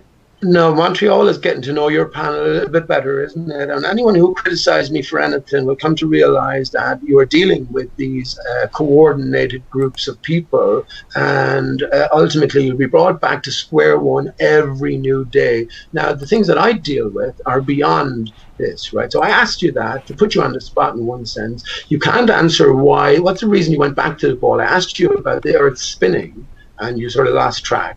And as I said, everything comes back to whether the Earth moves or not. If the Earth can be shown not to move, then the ball doesn't enter the equation based on the universal behavior of water. I'm sorry your English isn't that good that you couldn't understand or follow sort of a bit of a longer expression, but that's fine. That's fine. This is a chit-chat, so anything goes, right? This is the way you ask. This is the way you ask it. How can you tell me the Earth move underneath you? And iota, that's something like that. Yeah, shout out to Pichet and Aristarchus and the Dodo. Now, I didn't ask that. Now I asked you a perfectly reasonable question. When I was you can't answer why. Bandwagon, because I was uneducated, I didn't know better, and everything I know about about Earth, the scale, the distances, I learned it through the eyes of a flat earther. So I was uneducated pretty much, and I took the bait. And I follow along, and I believed it big time. I was 100% for. If I was in flat Earth for 2.5 years, I was 100% for 2 solid years. And then the last few months, I start questioning the flat Earth, and I say, all right, now I need an illustration on how the Earth looks. Does it have a dome? No dome. Is it an infinite plane? Where does it end? What's in the extremities? You know, what's going on around here? I started asking the questions. I don't want to say the word model. What is the flat Earth model? Because I know, and I'm sorry, you know, my words sound a little funny. The model of the flat Earth is non-existent. It's everything all over the place. I had an idea, and it's a little bit like Ranty picture. He showed a beautiful picture once I went to the globe, like some kind of AE map with the North Pole in the center and the continents rearranged certain way, and then you got the ice parameter of the Antarctica. And further than that, I didn't know, but I wanted to know all, you know, I wanted to see the whole thing, Earth as a system, the sun, the moon, the stars, anything worked for me, anything added up. Then after that, when I start doing my own observations, long distances, you know, and then things disappearing from the bottom up. A lot of phenomena with the mirroring, the inferior mirages, all this hovering, hologram and bullshit. But then I came through these beautiful clear days, and I started seeing other people have been presenting this what I didn't want to look at, with boats going freaking disappearing from the bottom up in other channels. Shout out to Daza, the cameraman, and Alkay and others. My own observations with the lighthouse, a bridge, and many others, things disappearing from the bottom up. Then I start questioning, what is the flat Earth calculator with, how can I tell, can I plug a height, a distance, and it will predict how things disappear from the bottom up in a flat surface. I've been directed to Liefeld Short and others. Oh, there's examples and there's this compression, but there's nothing solid that I can go and every single Joe I say, hey, Earth is flat here. I'm looking at this observation, I'm this height and this distance, and this is how it disappears in the flat surface. Modeled, everything adding up. It's non-existent. So no calculator, how things disappear from the bottom up. No flat Earth model. Nobody knows what the sun and the moon is. Nobody knows how it behaves. It's the mysterious objects in the sky. How am I going to stay in the flat Earth? I have to lie to myself, and I say like, yeah, let me disregard everything that we can experience every single day and stay in flat Earth. No, I have to keep it real. Adopt the globe back, the globe model, because it's 99% accurate. If it's a little bit broken, okay, but flat Earth is 99% broken, even if 1% is accurate. So which way am I going to go, you know? That's a good point. And I will say that to you. I will say that to you, man. Because I did say that to you earlier, Ranty. When you're trying to convince somebody or pull them away from the spinning ball that they've clung to all their lives, and they ask you, well, what is it then? Well, if you have nothing to present, that's going to be a very difficult persuasion that you're at. But Jose, let me ask you a question. Did you come across the No Forest on Flat Earth video maybe 3 years ago now? Yeah, I think I saw it once, the whole thing, without paying a lot of attention, and I tried to revisit it again, and I said like, nah, this is crap. I didn't look further. I think it was just... It's not crap, man, and it's been far away advanced upon. And now there are people with cameras going out, just type it into YouTube. Lots of videos came up a few weeks ago there. It's just a guy walking around his local area and pointing out all of the different tree parts as in their fallen state, fallen from a prior state. But dude, there's still people looking into giants and like giants chop the trees or whatever. Like, come on, really? No, but hang on. You asked a question about what the sun and the moon are. Now, you know the name Aristarchus. Is there anything more you know about it than that? Do you know it's a crater on the moon, for instance? A crater on the moon, yeah, Aristarchus. Yeah, you know that, right? So what I say the moon is, so you asked about that.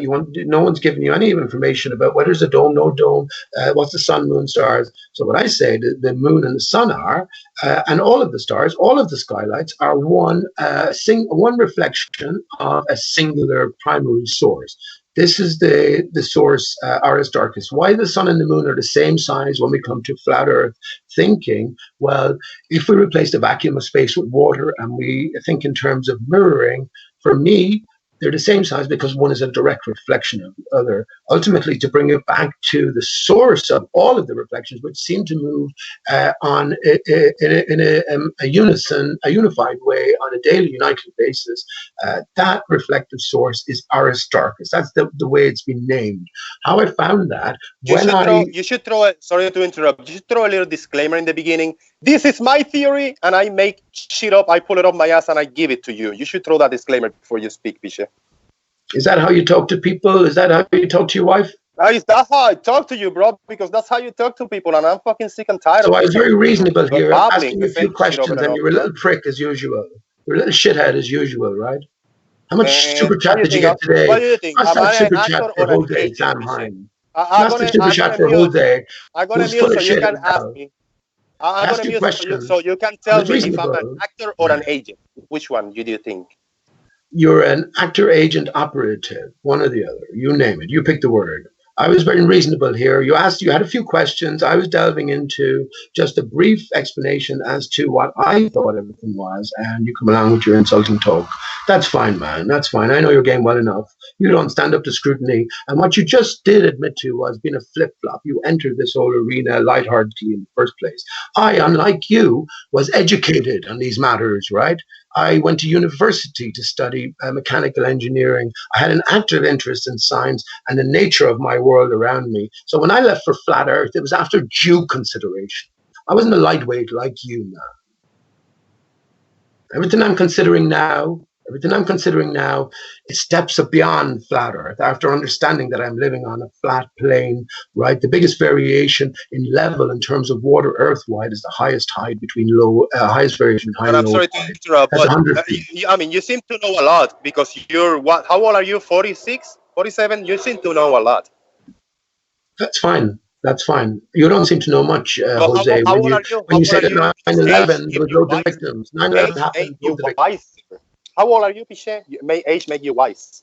I'm 47. How old are you, Jose? I'm 44, bro, and I look like I'm fucking 30, and you look like you're 80, bro. Come on, man. Really, 47? Don't push it to us, man. I don't give a fuck how I look to you, man. Your mind is rotten. There's something rotten within you, so that's fine. You can hide it all you like, whatever way you look, whatever way you think you look. Anyway, what have you got at the end of the day, man? What have you got at the end of the day? You're a fake man, I and mean, as you said I look yourself, at myself, you're I the only look one. very You're the only well, one to man. do a few things. You're the She's only one to go back from the ball earth.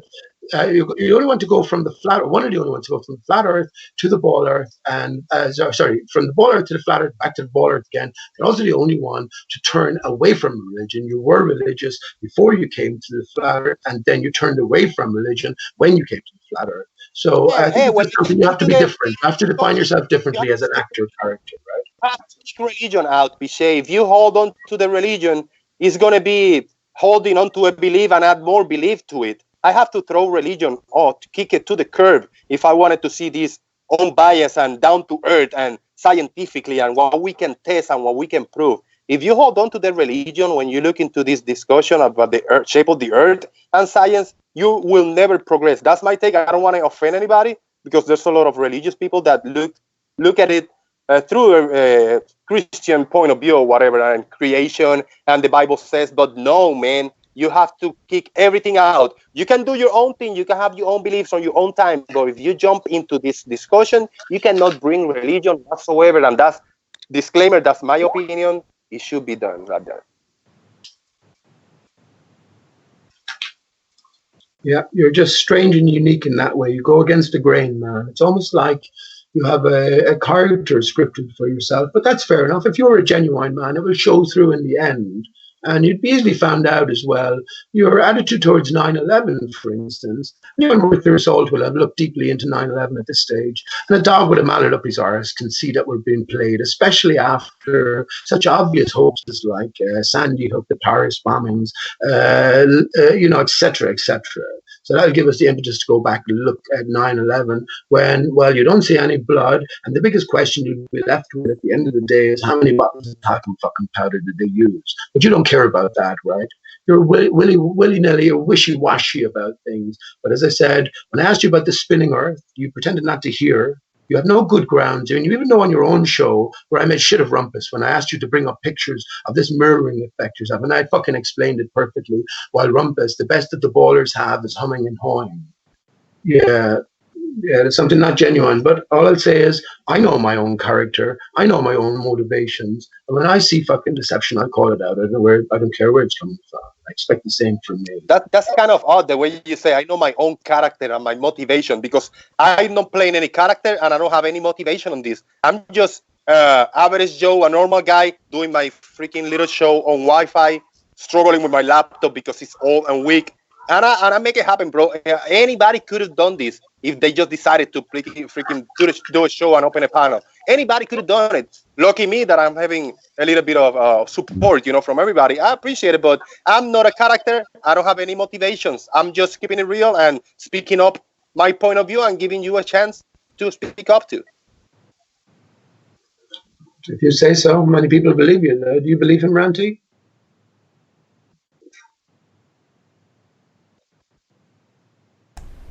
Do I believe that he's a normal person? Yeah, Is it genuine, Ron? Yeah. I believe he's a normal person. Of course, you're going to say that. There's no actors in Flat Earth, right? That's fine. That's fine. Well, look, you're back to the ball, so you're going to step backwards then, as far as I'm concerned. So I don't know where you're going to take it from there. But absolutely don't. I actually play more of a devil's advocate. I'm playing more of a Flat Earth than in my own show. I don't speak a lot, but I try to give the opportunity to all. So if I see everybody getting tag team 10 versus 1, I'm going to step on and everybody can agree to this. I'm not going to let anybody get abused, It's all theatre, man, and everything that's happening now has happened 3 years ago with Earth Discussions. I believe Nathan was involved with Earth Discussions, Earth Debates channel, and it's about pitting off both sides, one against the other, and just regurgitating the same arguments again and again. Someone like me comes along and points out the fucking obvious. That's why you don't like me on your main show, Jose, but you'll have me on your flip-flop show because I'm talking about things that are quite personal. Because then this will happen, Piche. What you're doing here today is what will happen. And I'm glad I was able to come in now and have a little bit of a chance to have a talk to you, because I really don't want to do this on my channel because I want to give other people a chance. But when you are in, it becomes the Piche show. Piche, you know it, bro. Listen, that's fine, right? That's fine. But you have to remember as well that it's not just one against one there. It's one against a group of people. And when I'm not talking, then other people are usually bringing me back into the conversation, dealing with something I had said previously. But that's fine. That's fair enough. You can continue all you like, having the same Groundhog Day arguments and never getting anywhere, even though you say yourself you're playing sort of a devil's advocate. So what your true feelings and true opinions or impressions of everything are, well, they remain for you to know, right? And for us to find out. Me here, I'm not playing any game. I'm not playing any devil's advocate. The stuff I am talking about, you mightn't put any stead in Aristarchus. That's the way it's written, man. That's the way it's written. And that's just something I found out. And if I'm not going to talk about it, I don't dwell in it. But it's such a pivotal thing. As I said to Ranty earlier on, as we arrived at Flat Earth, the Gleason's map was given to us, but Australia is at the top. Have you ever seen a map with Australia on the top, Jose? Dude, I've been doing the Dodo comparison with the AE map. You know it. Yeah, it's perfect. Let me you inspired me that you always mentioned it until I turned it around a little bit, and I said, "Oh, let me do this little thumbnail." And you went to the show that day. You know that, and it was. Did I plan that out for you? Did I call you out and say, "Hey, Piche, I'm gonna have a Dodo thumbnail"? Now, anybody that could have seen that, they say, "Oh, Jose put a thumbnail of the Dodo. He might be speaking with Piche, or he got a plan. They're actors." Did any of that happen? It's just pure coincidences, Piche. Things that happen. No. Right. No, it didn't. There was no collusion between us whatsoever. And if you remember back to Nathan Oakley's, you were always the one to shout out the Dodo and Aristarchus. So I appreciate that, man, in the sense that, there was no, I reckon Aristarchus is the dirtiest word now amongst all earthers and flat earthers. But that's because of the way it's written. Remember, whatever I have garnered from looking at it and making observations regarding the moon, just to clarify, I found a couple of years ago this way we call the Milky Way, the same pattern to be found on the moon itself, and I want to find other constellations as well. So I knew 5 minutes, but I'm sorry to interrupt. Yeah, all right. I get out in 5 minutes, but you're sharing like a map, Ranty. What is it? I think I've seen it, but yeah. Let me just tell you, you're looking for a map of the flat Earth, Jose. I'm just going to get onto that. I'm after forgetting where I was now. Well, anyway, let me talk about the map here. This is what's called the Oculus Mosaic. And this, of all places, is to be found beneath the WTC, right? The World Trade Center in New York. This is the actual flat Earth map. But what it needs, right, is assembling. It needs piecing together. And no one's going to hand us the truth on the plate. This is the purpose of this experience, as far as I'm concerned, is to piece the clues together. Mark Sargent told us. September Clues told us. Everything is a clue for us. And here we have the actual layout. I take it that all of these continental land masses, which are all jumbled up, are accurately proportioned to one another. It's to be found on the floor of Chambers Street, Chambers of the Heart, Earth, Ether, WTC, beneath the Freedom Tower, Chambers Street subway station. So, Jose, there's a lead for you. Now, what you will need is a few keys. One of the keys here is what you will identify as Antarctica. But of course, we know Antarctica doesn't exist, right? Only on the ball. The ball is a representation of, Earth as is, but it's a sort of encoded representation. And yeah, that's a clue for you. And I can expand upon that. I probably have all of the pieces needed to put together a greater map here. But ultimately, let me just say this. We live on top of the decapitated tree of life, and the tree is intact below. We're on the desolate top. That's as far as I can make out the story. Let's say you put the pieces together in here, in this circle right here. What is beyond it? What are the parameters of it? Right. So here's the thing, right? So this is the point I was making earlier on. We live on the decapitated tree of life. The tree of life is all encompassing, and that the name has been given Aristarchus. We can see Aristarchus in its reflected form from the moon. I was talking about the Milky Way. When I found the Milky Way pattern aligned with this swathe on the moon, I later on went on to realize that all of the craters, even in spite of how they look, are the same crater, just from a different perspective. It's like a kaleidoscopic expression of the same. But to keep it real, you paradolia the shit out of it, and you think you see. No. You think I do. You think I do, man. When is the last time you've observed the repeating cloud patterns in your sky? Do you think that's all random as well? You will, as a bowler, think it's all random. As a flat earther, you should have well by now realized that the clouds form in bands, right? And if you're paying attention, you will notice repeating patterns on an everyday basis. Same patterns that repeat here ultimately repeat wherever you are on Earth, right? I've noticed this. I've moved on from it. What I've realized is that there's a pattern being expressed, and this all ties back to the Earth being a thing. It's like an engine. All of the different parts contribute towards the whole thing, which is the Earth. And that's the big thing. Let me just say this. With the baller, the blue marble, if you were to draw or present your child a picture of their home, you can easily do it. There is the whole picture given to you. With the flat Earth, we have nothing. All right, I gotta interrupt. Thank you to go by with the time, Ranti. Thank you for the time, Pisha. I mean, I spoke a little bit, so I'm happy that I was able to kind of speak up and being heard. It's still gonna be Pisha's show because I might be able to ask a question or give a comment, but Pisha is gonna go long-winded. It's all right. I mean, I don't have a lot to give to the panel, but I really wanted to jump in and tell Pisha what's going on, from my point of view. But thank you, Randy. Yeah, don't go long-winded is the question, right? Don't go. You never know what you might learn or what you might come to consider, right? Yeah, and I might be able to join a little more often, maybe when you got more of an open panel. Maybe I got something to provide. If I'm in my laptop, maybe share something, picture or something if you're talking about it. But as for right now, I just wanted to jump in for a few minutes in the phone. So good looking out, Randy, man. I appreciate it, bro. Okay. Why do you think before you go, Jose? Why do you think? Yeah, why do you think, before you go, Jose, why do you think the sun and the moon appeared to be the same size? Do you put it down to a cosmic coincidence emanating from a massive explosion coming from a singularity, that it all just happened to work out that way? Yeah, I mean, if you put it that way, when you phrase it that way, it sounds fantastical, but it all adds up. All the distances, the numbers, our observations, everything add up to what we have learned before anybody knew about flat Earth. So yeah, I accept the reality as it is until I am presented with an alternative that I haven't been presented with a logical yet. Well, you accept the reality as is. The Earth is flat, and all of the skylights move in unison around your head. That's what it is, Jose. Everything else is fantasy. It's metaphor. The truth builds a lie. Again, and thank you, Pisha. I'm sorry if I came in hot. I mean not to disrespect you, but I have to let it out, man. I got to tell you how it is. Right. And if you were on my face, I would have told you the same, And then we cheers and have a drink, That's good looking out, okay. Good looking out, Ranty. Thank you. Shout out to everybody in the chat. See you later. I was just laughing then at Proficient Pirate who put, invite the Rumpus in to talk to Pete. Wow, that would be a back and forth. I made shit of the rumpus loads of times, Ranty. That man is Yeah. clueless over years. I know George wants to come in, and he wants to ask about the court issue. Yeah, So, off you go. I'll go on pause. I'll go on mute for a few yeah, minutes. if you would do, because I don't think he wants to join if you're going to jump on him. So that'd be cool. So I'll see if he's around now.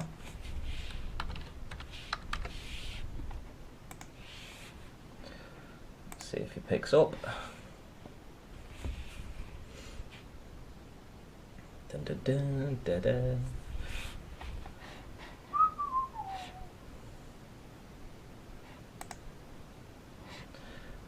Right, let's see if he's around.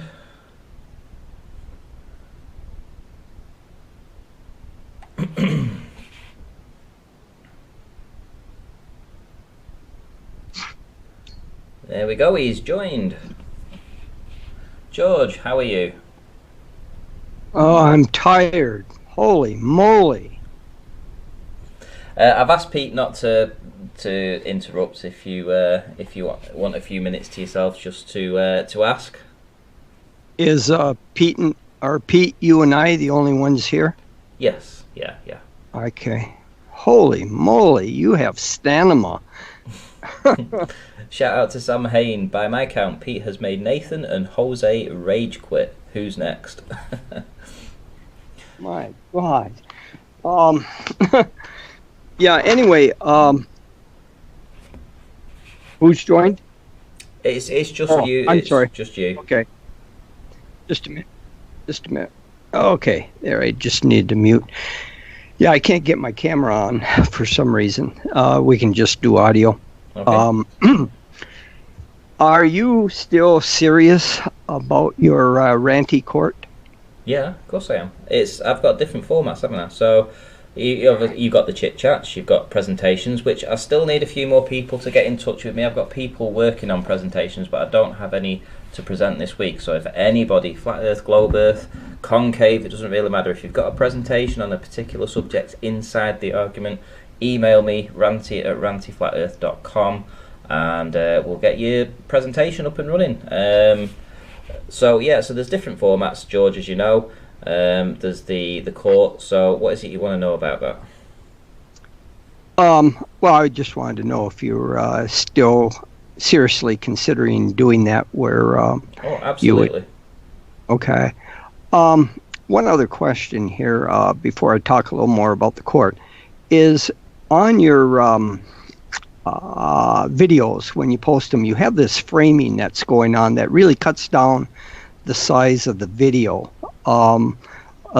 screen. And I noticed on like one of my presentations that a lot of the board was missing because of these framings that you have with the pillars and the round table sort of thing. Is there I can adjust that. Okay. Yeah. Are we still on for Saturday on the Coriolis? Yeah. Okay. So we'll do I won't be doing so much presentation as answering your questions. If you can have your viewers submit questions to you, we'll go over them, and I'll initially just kind of summarize what we've talked about previously and kind of drive home some of the important points, and then we can just go over some of the Coriolis things, particularly in shooting bullet rounds north and south. I need to clarify something that you had done previously that isn't quite right, and we'll go over that. Now on this court is before you mention that, let me just put a shout out to the chat then. So anybody that wants to ask George a question and you want to get your questions in early, it's just turned Tuesday morning for me now. So he's doing his presentation on Saturday. So if there's any question that you'd like to put to George, you can either Skype me, rantyflatearth, or you can email me, ranty@rantyflatearth.com, and submit your question to George. I'll probably not take any questions via that route after Friday, because I will want to actually put them to George so that he has a chance to to look through them and answer them properly when he comes on. So that's not entirely necessary. I can do things on the fly too, so you don't have to limit to when the questions need to be submitted. Okay, well, if anybody wants to submit a question direct to George, you know the places you can find me. Right, yeah. Carry on, George, you were saying? And I also promised in some of the previous chats that after maybe you and I do some initial back and forth talking about Coriolis, if you want to bring, some other people in to interact on the Hangout or the panel, that would be fine. I had promised if they want to appear, Paige and Clary, so I would give them first opportunity to appear on the panel with me if they want to show up. So shout out again to Paige and Cleary in the chat if you want to debate George on the Coriolis effect. I did actually see you discussing that in the chat a few days ago. So if you're still up for it, again, email me, let me know. Leave me a comment in the video, something like that, get in touch with me. Just tell me that you actually want to be there to challenge George on this Coriolis. Carry on, George. Okay, very good. All right, now regarding the Ranty Court, I'd been giving some thought to this over the weeks, and I would like you to issue 3 summons, 3 different people, and the order in which would be desirable, but that's flexible according to, it's going to all depend upon response from the people once you submit the summons. And I don't know how you do it there in the UK. I imagine it's pretty similar as our court system is there's a summons and a complaint filed to initiate a court hearing. And the summons, the first summons I would like you to put out is to our Globebuster friend, Bob Nodal. There will be a 4-part indictment on this, and is for him to defend his claim that he has a professional engineering license. He has claimed in several venues to be a professional engineer. I'd like to question him on that. Then the second part is once we dispose of that, then we will move on to whether or not he even has an engineering degree, whether he's earned from an accredited institution a degree in engineering. And then from that, we can move, does he even have any undergraduate degree in any discipline? Has he earned any degree from an accredited institution? And then we will ask about this commercial multi-engine pilot's license that he has claimed to have. Wolfie has informed me that he does not believe Bob holds a multi-engine pilot's license for commercial flights. And then, given the Globebuster show yesterday, the last thing I'd like to ask Bob about is this sun visibility thing that he claims. The claim he made on Globebusters yesterday was that once the sun goes beyond the resolution of the human eye, it becomes invisible. And you cannot see the sun once it's below the resolution of the human eye. And I would like to challenge him on that. In fact, my claim is that once the sun or anything like a star of any type of star goes beyond, let's just consider the sun, our sun, once it goes beyond the resolution of the human eye, which is 0.02 degrees, that I claim that that sun can be 4 times further away and you will still see it. Even though you won't be able to discern its physical size, you will still see the light. And I would like to ask him about that because he claims that's impossible, that it isn't possible. Okay, so I get the point of your summons, but can I just ask, what point does point 1 to 4 about his education and pilot's license have anything to do with the shape of the Earth? He's using these credentials to claim validity to his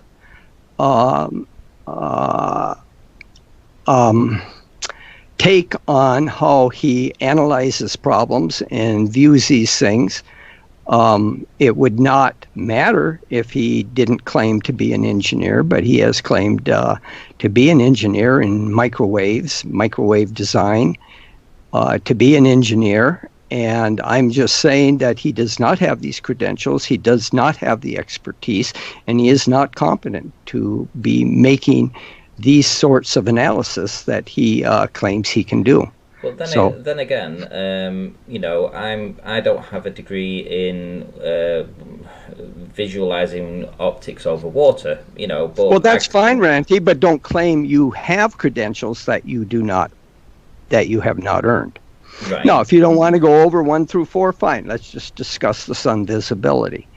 No, it's just that I don't see any value in doing that. I can understand why you would want to know. All right. know. Well, we'll limit ourselves to the sun visibility, and I'd also like to ask him about his claims that moon bounce is impossible. I'd like to go through the I mean, to be fair, space. The court thing was designed for specifically flat Earth topics, not really to just delve into people's personal. All right. Well, personal stuff. we'll toss that aside then, and we'll just discuss the sun visibility and the possibility of doing moon bounce and having communication from the moon to the Earth during Apollo 11, the TV signal that was brought to the Earth with a 10-watt transmitter. We can talk about free space path loss and other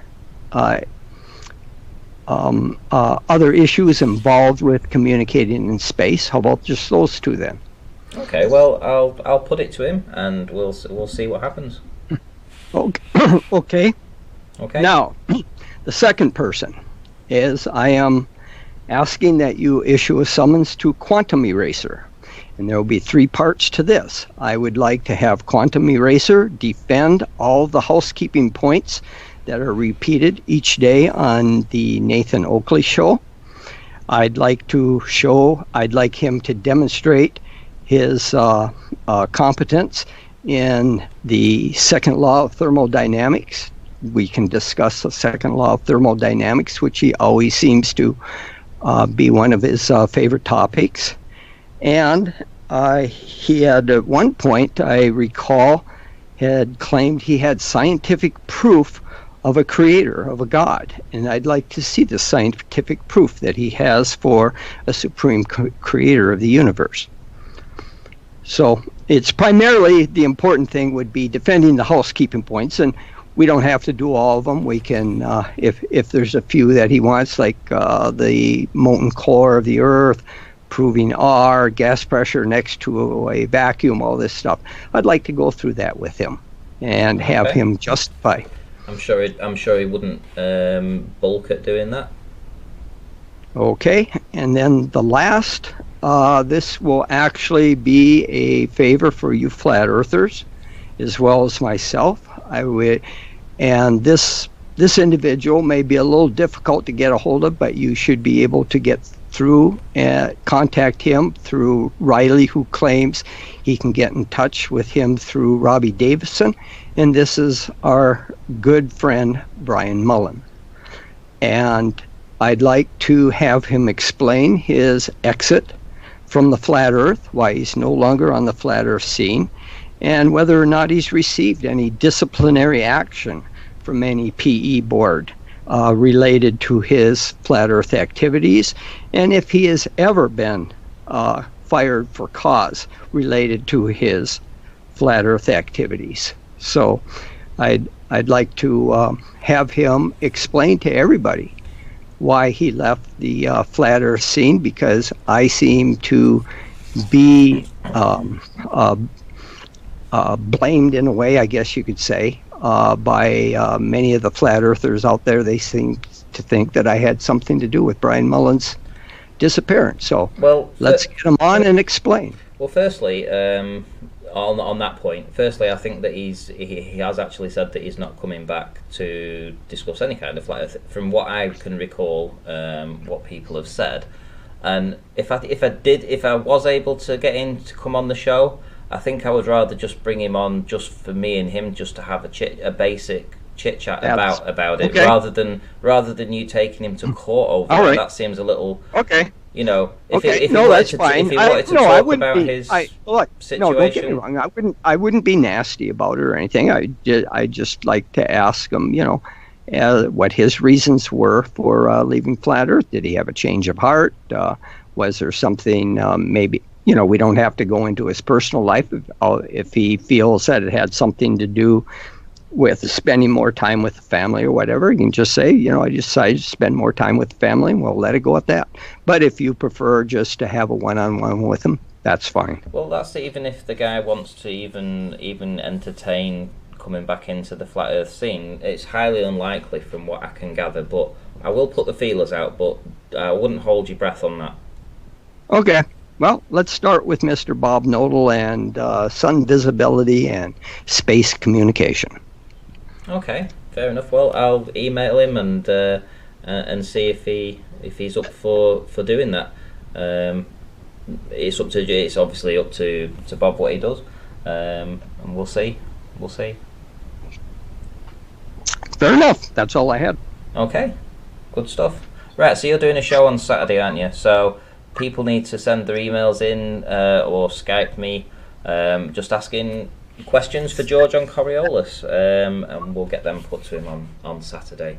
Right, Pete, are you still there, Pete? Yeah. How you doing, okay. George? Let me ask you something. You said about Bob Nolan that he claimed to have credentials that he doesn't have. Now, can you be more specific about that? I don't think we need to discuss that right now. I mean, I thought I detailed it. Bob explained.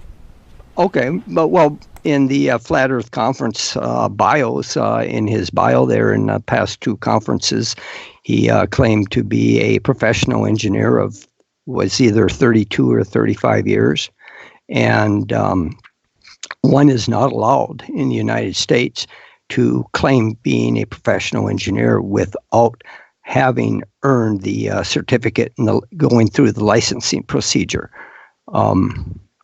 You can. He's not licensed. Going back that. Not that I can find. Not that I can find at all. Do you think there's a possibility? I asked Nathan and Randy earlier on that there are actor, agents, operatives put in on the Flat Earth side. If there's what? If there's a possibility that there are actor/agents/operatives inserted on the Flat Earth side for whatever reason, nefarious or otherwise. Do you think that's a possibility? That's nothing I'm particularly interested. Why don't you initiate a court summons and you can ask them? I have no the only interesting court I have here, Ranty, is talking about. I don't have a dog in the association with Arthur. That's all. Pete, I don't have a dog in that fight about agents or anything. I think you're totally asking you. I have to agree with Nathan on that one.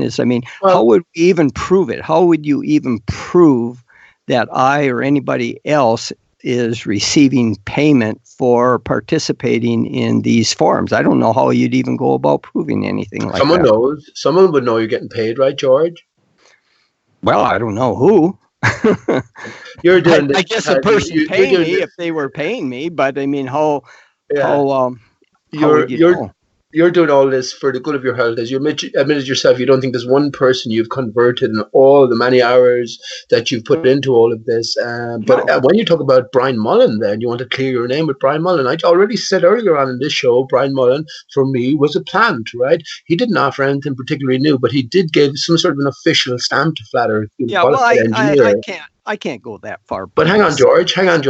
So hang on. Yeah, so that's what I did say earlier on. So I'm just repeating that. So his purpose was to give some sort of an official face to Flat Earth.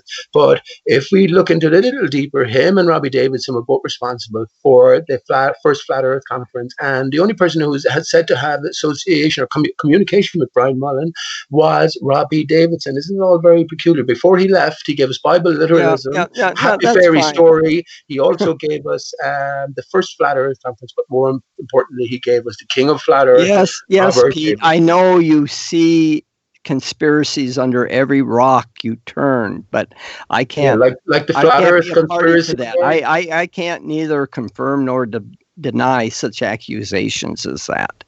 Well, like the flat Earth conspiracy, George, you try to discredit me, like the 9/11 conspiracy, like the moon landing conspiracy, the JFK No, I don't. conspiracy, You know, I Titanic don't. conspiracy. You know, I don't get involved with 9/11. That's something I don't really discuss. Why not? If you're a truther, if you're a genuine, honest man, you should. I be never open claimed to talk be a about truther. I never claimed to be a truther. I really don't care to get involved with 9/11 and the conspiracy nonsense that goes along with it. Okay, so let's not even go there. That's not a subject I'm interested in. Hang on, you've already said discuss 9/11.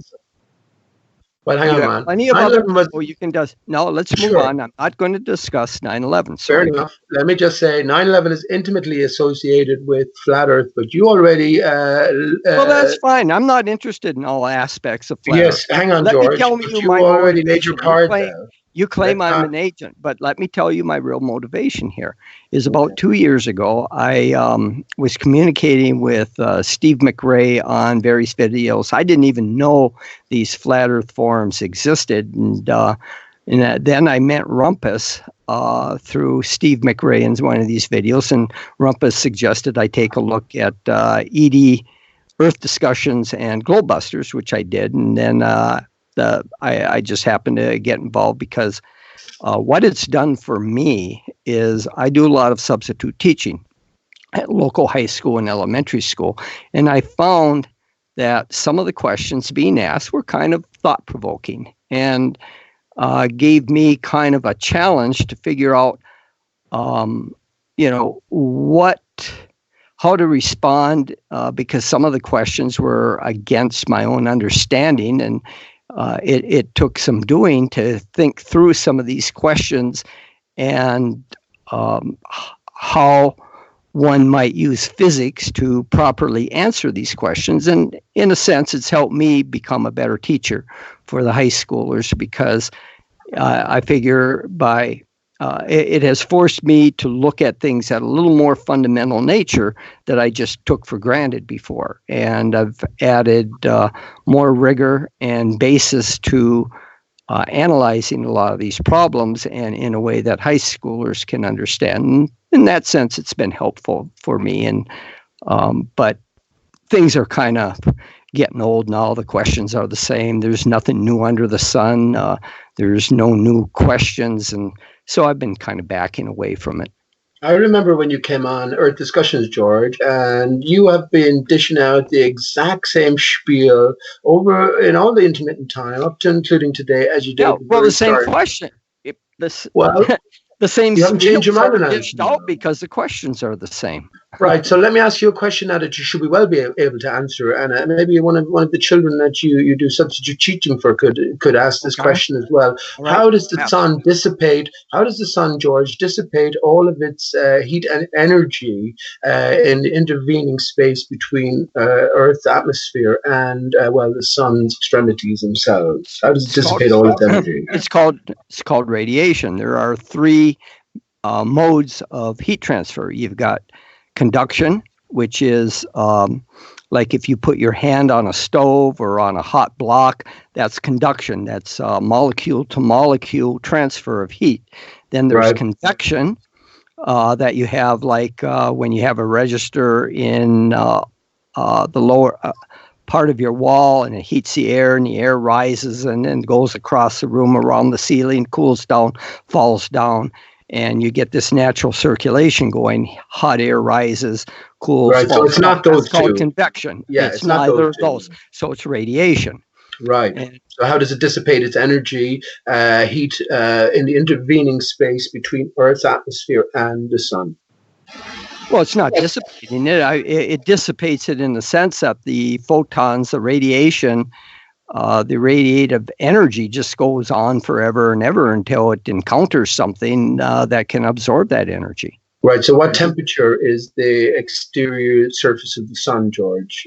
When that light is leaving the sun and arriving to the Earth's atmosphere, what is the temperature of leaving? I don't know the number offhand. I think it might be on the order of about 10,000 Celsius, but I would have to look that up. I think substantially more than that, George. So my question is, in the intervening emptiness of space, what is doing the dissipation of these energy? Energy cannot be created nor destroyed, simply Well, I transformed. said it's not being dissipated. It's being transferred. It's being Right. propagated, just Right. like radio waves. Radio waves go on forever until they encounter So something. where is that intense energy? That's why I asked you the dissipation, because obviously it's not arriving at these intense levels at hitting the Earth's atmosphere. Or obviously my answer would be the Earth's atmosphere can't be dissipating, otherwise it would be bubbling, it would be boiling. Well, no. The Earth just absorbs a minute portion of the total output of the sun. Right. So what happens to it, George? How does the heat dissipate? How does the energy level? Well, I said it propagates through space like a radio wave.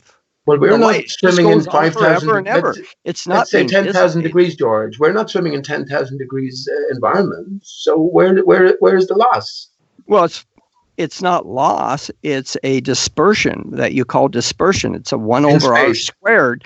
Is as the energy from the sun propagates outward, it's doing so in a sphere, and the sphere just gets larger and larger. You have a larger and larger surface area over which that energy is distributed. So, and that surface area goes as the distance from the center of the sun squared. You go out twice the distance, you have 4 times the surface area. You go out 4 times the distance, you have 16 times the surface area over which the same amount of energy is distributed. So that's why the energy, by the time it reaches the Earth, is not boiling us or burning us up, is because the amount of energy per unit surface area has reached a low enough level that it's not burning us up. Now, if you went to Mercury, where you're much closer to the sun, the energy density, the amount of energy per unit area is much, much higher, and it's burning Mercury up. Right. So you're saying, you're invoking the inverse square law, and you're saying that Exactly. dissipation is because of the dilution, right? As the sun's particular rays that are aimed or leave from the sun pointed towards Earth, by the time they reach Earth, they're so dissipated that they're down to much more manageable temperatures. Although you still tell me Well, that it's up not to really ISS dissipation. levels- Dissipation implies attenuation and absorption. It's dispersion. It's just being dissipation dispersed. yeah. No, It's the same dispersion and thing. dissipation are no, they are not the same. Dissipation implies a absorption and an attenuation. That, No, it doesn't. No, it yes, it doesn't, does. George. It implies Okay, scattering. well, believe what you right? want. Well, it does. The dissipation implies a scattering, and that's exactly what you say. The intensity weakens with the increased distance. Now, if we think in real terms, there's nothing between, well, in real terms, already there's nothing between the sun and the Earth except empty space, and the sun is also almost 1 million miles across, whereas the Earth has a diameter of, 7,000 miles. We should be burned to shit, man. Your explanation is absolutely unsatisfactory. No, it's not unsatisfactory. Of course it is in every way, but I mean, do you think a child will all believe you have you? to do, okay, look, you take the total wattage output of the sun at the surface of the sun. That same total power output is distributed over a much larger area as you move away from the sun. By Yeah. the time you get to the Earth at 1 astronomical unit, which is 150 million kilometers, that surface area, the surface area is pi r squared. That's a huge surface area over which that same amount of total energy output from the sun is distributed. And that turns out to be at the edge of the atmosphere, at where the Earth is in orbit about the sun. That's 1,300 watts per square meter, and you lose about 30% of that coming through the atmosphere, and the amount of sun energy hitting the surface of the Earth is right on the real close to a kilowatt per square meter, or 1,000 watts per square meter, and that's what our solar panels absorb and convert into energy at about a 17% efficiency ratio. Well, God forbid you're wrong about that, George. And of course, in a flat Earth way of thinking, I remember I asked you, or asked Randy to ask you, why can't the Earth be flat? And you went into the evolution of the Earth from a dying star and how the universe began in the first place to say that that was the main reason. But God No, forbid, I've never discussed the birth of the Earth. If you remember last time, Randy, I got you to ask that question to George, but you discussed you said it's a difficult question, but I would say that you reverted back to the formation of, let's say, the galaxy or the sun, the heliocentric system itself. That's what you reverted back to. And what I got from that was you'd have to dismiss everything you've been told or everything you held to be true in order to consider flat Earth a reality. You didn't come out with any experiences you had yourself. That's what I remember the question. But let me just say, with the sun is right there. The sun is a reflection of something, right? We have a watery barrier, and its intensity does vary with distance, but not in the way that George is presenting here. Well, you have this claim, but I doubt that you have any solid physics or evidence behind that. We've seen where all the solid physics and science the standard model of stars are just nuclear furnaces. It's transmutation of elements. Yeah. That hydrogen is converted to helium, and in the process, tremendous amounts of energy are radiated in that transformation process as you transmutate two hydrogen atoms into a helium atom. And two hydrogen and oxygen give us what, George? Well, that's water, but there is no oxygen. It's not. Is there not oxygen? Now, is there not oxygen within the water? There is within the water, but they're not at the sun. Well, I mean, it depends on what the sun actually is. We can actually see that. It's called spectroscopy. You can look at the absorption and radiation spectra of the sun. You can see there's every element has a very specific signature associated. Sodium. Doesn't sodium play a massive role, George? Not in the sun, no. Are you sure? Yeah, I'm sure. Okay, and I might be thinking of something else. Heavier elements usually arise from nova explosions. The sun does produce some heavier elements besides helium. You can get into lithium, but you're certainly not producing things on the order of elements heavier than iron in the sun presently. But when it starts collapsing near its death, then you get the heavier elements produced. And then when a star novas or supernovas, that's when it spews forth all the heavier elements. Yeah, okay, well, I might be pretty sure I'm not, but I'm sure sodium shows a significant spike when under analysis, spectral analysis. Anyway, that's not the point. But for me, it's water down, or just why we have astronauts. All clues for astro is star, nautical, water, star and water. So we have a reflection source, a singular source. Everything travels in unison on a nightly, daily basis. The variations has got to do with, as far as I'm concerned, the particular movements of the source at the center, which is identified as Aristarchus. So in terms of what you say as to the nature of stars and planets, etc., for me, and I'm sure many others, these are all lights in the sky. They are reflections. And once we understand... I understand that. I've heard that. But so once we understand that there is a watery backdrop, George, this can help us then, right? Solar scientists have determined, they know the nuclear reactions that take place in a star like the sun. It's very predictable from quantum mechanics and the fusion reactions that occur in a star and the transmutation of elements. There's a sequence that the reaction process goes through. And in the process of doing that, tremendous amounts of energy are released. So I don't think anyone believes you here, George. What we're trying to get at is, well, what actually is. I just picture in my own brain an intense laser, right? And shining it down in a bucket of water. Obviously, the more powerful the laser, the more impact it's going to have within the water itself. Once we come to flat Earth thinking, and we've done away with the vacuum of space, what's the opposite of empty space? Well, heavy waters. Where can we find evidence of waters on Earth? Well, the oceans, right? The oceans. Now, the Earth is in a divided state. When it comes back to, you were talking about quantum eraser, he talks about the natural physical laws, right? We have to define terms here. What we mean by natural. Now, what you're going to say natural means is definitely going to vary from what I would say natural means, and indeed quantum eraser, because he holds to, a religious sort of aspect, a religious take on everything.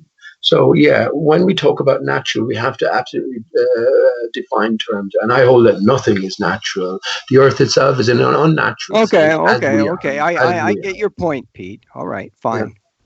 Yeah. Okay. Chirag is here, so I'll let someone else talk. How are you doing, man? I mean, these Yo, reactions guys, what's can be going on? created in the lab. So these fusion reactions can be created in the lab to reproduce what's happening on the sun. It's just that we haven't been successful to have sustained fusion reactions yet that go beyond tens of milliseconds. But once we figure out that process, then we'll have a game-changing source of energy here on Earth. Yeah, we've been waiting for that, not for too long, right, George? Remember Yeah, it's Tomorrow's been a long World back in time. the 80s? Yeah, the Princeton.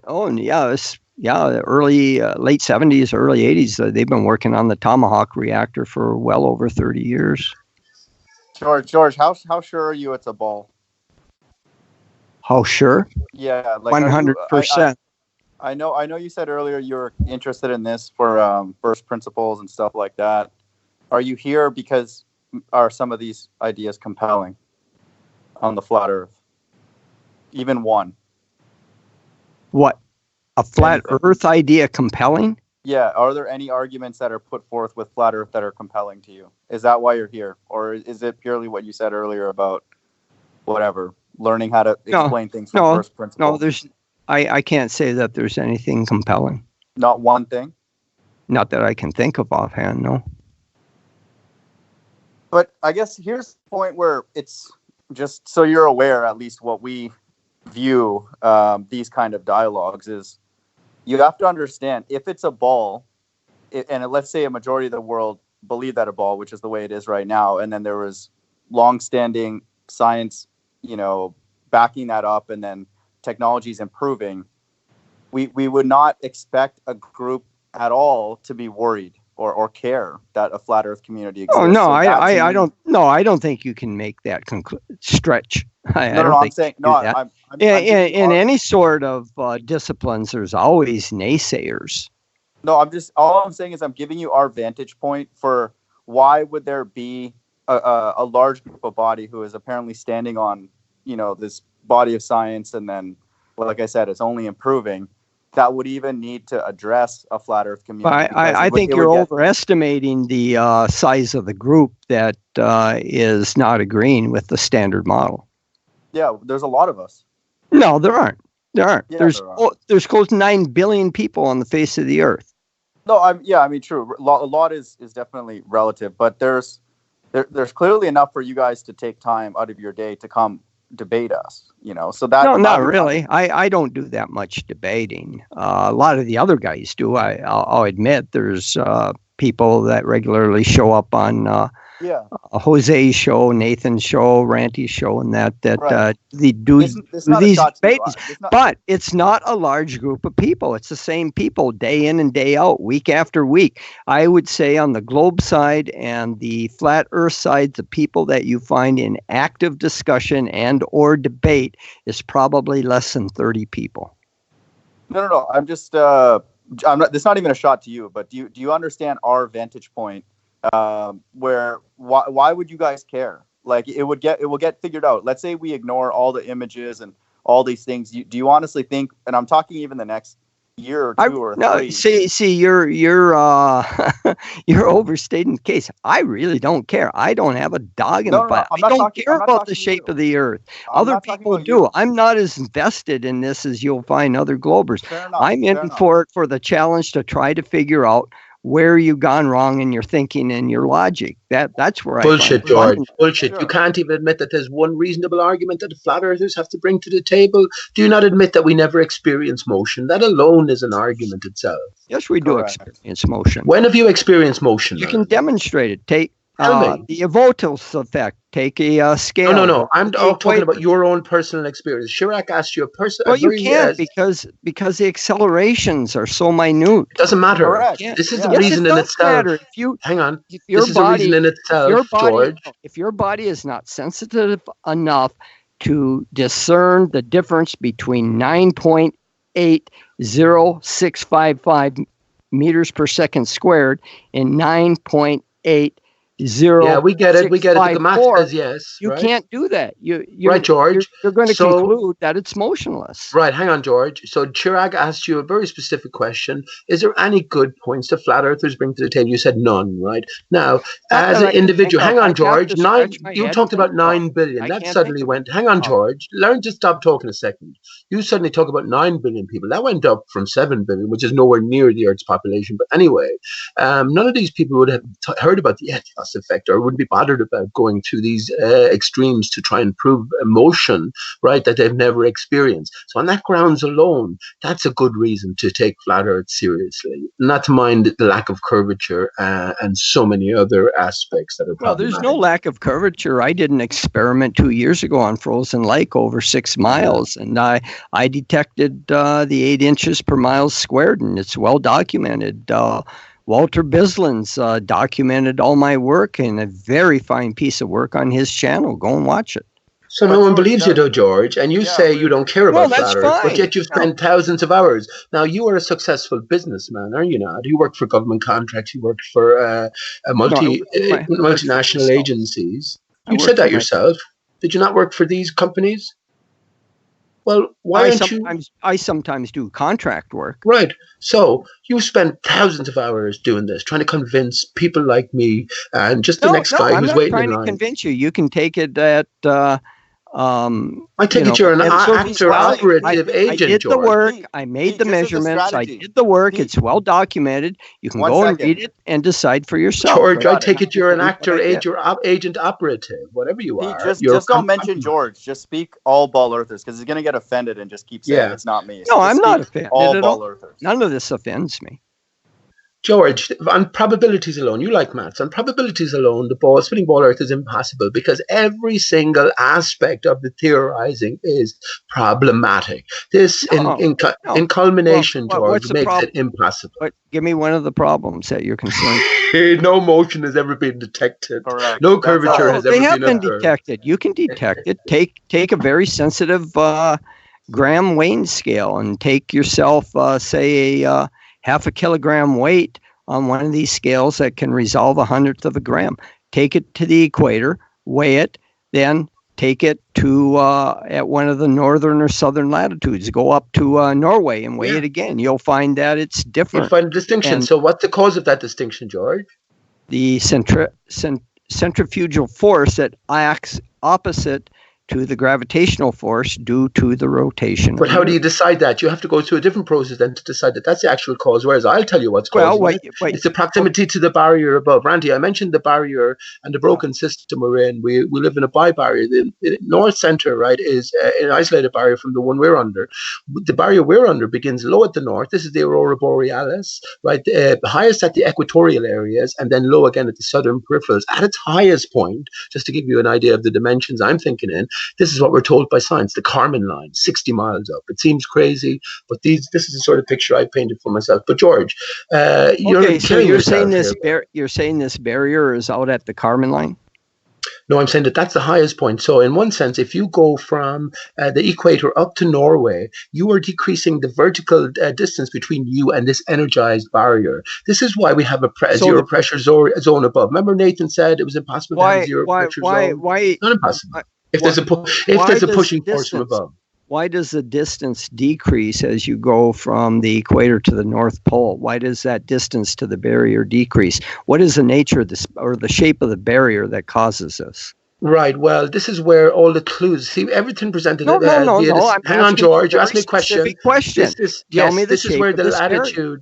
I'm answering it. This is where the spinning ball comes into it for its clues, right? So on a flat and stationary plane, the only coordinate system is the grid-like, or the most appropriate one is a grid-like or Cartesian coordinate system. The spherical coordinate system applies to the contour of the barrier. So once we have the highest point, then given the 69 per degree, we can work out then the contour to the ground. That's how I think it actually works. Everything is inverted. It's a great game of clues, and I think you know more than what you let on, George. So out at the North Pole, George knows it's flat, dude.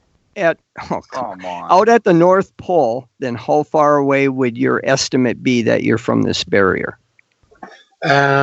Listen, there's documentation. As you go north, first of all, the North Pole is a no-fly zone, but as you go north, you have to keep descending. So there's, if you go on YouTube and type a German expedition or tourist expedition to the North Pole, you'll be able to see this. So the indications. Hang on, George. You have an idea. That's all. That's very simple question. How far up off the surface of the Earth is this barrier at the North Pole? I mean, you must have some understanding. I do. You can't get to the North Pole, right? You can't get to the North Center. So there's a no-go area. Sure you can. Where you can go. I have a neighbor that has a flying service on the Brook Range on the north coast of Alaska. He flies up there every summer. No, dude, you can't use the flying argument because I have a pilot who talks about. No, there's a no-go area. You can't get beyond a certain point. Yeah, you can't. To be that's fair, not true. And Chirag, that's because there's a barrier there, and this is what there is no barrier there. The Russians go there. The U.S. Navy goes there under the ice. They also went to the moon. Let me ask George a question. George, you worked at freaking Hewlett-Packard, member of technical staff R&D for 7 years, dude. You know what a unique solution is in mathematics, a rigorous solution. So do I what? Did I what? You understand what a unique solution is in mathematics, correct? In linear algebra. Yeah. Right. Yeah. So would you admit, and let's test your honesty, that a unique solution has not been presented on either side up to this point? Unique solution to what? To the geometry of the Earth. That's why we're here, man. Yeah. Correct. Sure it has. Right? So geodetic surveyors have measured the surface of the Earth. Dude, they know it to a high degree of precision. No. I'm talking about a unique solution mathematically where this is done. It's been made public. It's maybe documented in a paper. All the variables. I'm not sure what do you mean by unique solution? That it cannot be confused with any other geometry. Yes. You know what? Geodetic surveyors have measured it. No, I think that's the part where if you guys brought out what you guys have done, we would be able to find flaws in it immediately, dude. We know that you're hiding. Jesse Kloslowski has all this stuff posted on his channel. Volumes and volumes of information that he and other geodetic surveyors have. Correct. They all assume that it's flat. But I would never expect them to bring something out that would be clear and concise, a unique solution, right? That we know that that's not out there, else it would have been. There's only one shape that fits the data, and that happens to be a sphere. No, that's the thing. No one has brought that out and shown that. Yes, they have. Go and talk to Jesse Kloslowski and ask him to give you all the data on his channel. I mean, I could go to his channel and find it for you, but you could do it yourself. We've tried to talk to Jesse Kloslowski, and he got all emotional. No, I don't think you have. I remember your conversations with Jesse and I in the past, and you had us do all this work for you. We were going to do an experiment together, a test together, and then you got very nasty. You told us to go to hell, start calling us agents of the devil, that we are Satanists. What's wrong with you? No, that's what it is. If you guys are hiding the curve with optics, that's what you guys are fundamentally. So what's wrong with that? If we're wrong, then we could be agents and Satanists. You can call us that. I have no issues with that. If the Earth that's your opinion. You don't know that I'm wrong for sure. But that's just your opinion. All I'm saying is you have to know at this point that we know that you're hiding the curve in optics. That's been made very, very well. That's your opinion. Nobody's hiding the curve. I went out and measured it. You look at. Listen, winter is coming. In 3 months, our lake is going to be frozen here. I'm more than willing to set up my test range again with you or any group of but we have to come up with a test together. Yes. Yes, we can do the test together. We'll set it all up together. All you have to do is come to International Falls. I have places that can accommodate probably 4 or 5 people. Other than that, you'll have to find your own accommodations. If you have more people, don't worry about that stuff. All I'm saying is, though, and that's good that you're open, because you're one of the few, I would say, that is actually open to something technical. But do you at least, before we even ever go down this road ever again, which I have a feeling will not even happen, but we have to do it in a way that is, again, I'm looking at your background. You claim to be a math guy, so I want to confirm that you know what a unique solution is. We're not going to create a test that will lead to an ambiguous. Well, in your opinion, yes, I am a math guy. I have a master's degree in mathematics, along with a master's in engineering and PhD in electrical engineering. All but dissertation, right? Yeah. Okay. No, I'm looking at your profile now. I trust that you're capable of architecting a test. People like Pete, myself, engineers, we are looking for a unique solution. And you guys are claiming to be math people, but we're finding out that you're not. That's Yeah. I am a math person. No, I'm sorry. It's not. Sorry, George. That was not a shot to you. Sorry. I mean, I have Sure. a master's degree Correct. in mathematics Yeah, I see that. You focus on feedback control. from EM. Michigan Yeah, Tech. you're always perfect for the role you play, George, or not play, or Correct. as the case may be. Yeah, so George, people like Pete and I, we know what's going on. We're seeing past this, so we're going to kind of double down. We want to come up with a unique solution mathematically. We're not going to get optics. We're not going to make it flat earth biased or ball earth biased. Are you open to something like that? We haven't got that. I would actually say you've been more inclined to that than anybody else. Rumpus is a clown. He just sits there and pulls up the PDF and talks about all these rays looming and stuff. We're past that. That's where I'm saying. Like a lot of us are well past that. CP, I have made this offer for 2 years, and I still keep this offer open. I have precision surveying equipment. I have a very capable electronics lab here. I have plenty of fabrication equipment like arc welders, oxyacetylene welders, hacksaws. No, I want to use the all drone. this stuff. We can fabricate our own thing. You come up we're gonna with use an the drone. experiment. You design an experiment and the equipment that you want, and I will make sure that it will be at your disposal when you arrive here to set up your test. But what Pete and I are getting at is we just want to make sure you're honest. If the results are what they are and we document it, you're not going to go and whine if it's a flat earth. That's our Why word. would I? I'm just asking. Well, we don't know why you're here. That's what we're trying to get at. Why do you come on? Well, even care? Chirag, let me just remind George. To me, in making the measurements, see, my whole career has been, when it started at Hewlett Packard, I was involved in designing precision laboratory grade test equipment, particularly digital multimeters. I did the analog design for the front ends of these multimeters and data acquisition systems.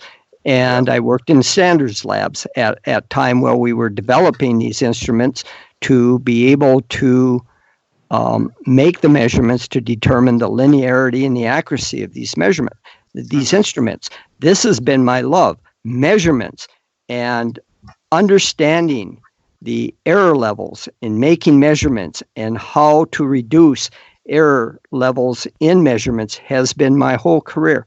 This is what I'm involved with. This is what people pay me to do for them. Good, great. Well, George, since it's so important to you, measurements and all that, I was going to ask you 2 questions, but the first one I will do for now. Who was the first to measure the movement of the Earth? Because you'll agree that if there's not a strong foundation for something, and that goes on to my second question, but do you recall who was the first to actually measure and document and prove the motion of the Earth? Because let me just say my second part, because would you agree with what I said earlier on? If the Earth could be shown to not move, and we were trying to determine the nature of the Earth, the ball would not enter our reckoning based on our universal experience of water at similar temperatures and pressures, i.e. always flat when still. So did you get the bones of both of those questions? Who was the first to measure movement of the Earth? And if the Earth was shown not to move, would you agree with my conclusion that the ball doesn't enter the equation? I can't give you the name offhand. I wouldn't say that it was any one individual that had an aha moment that made this measurement.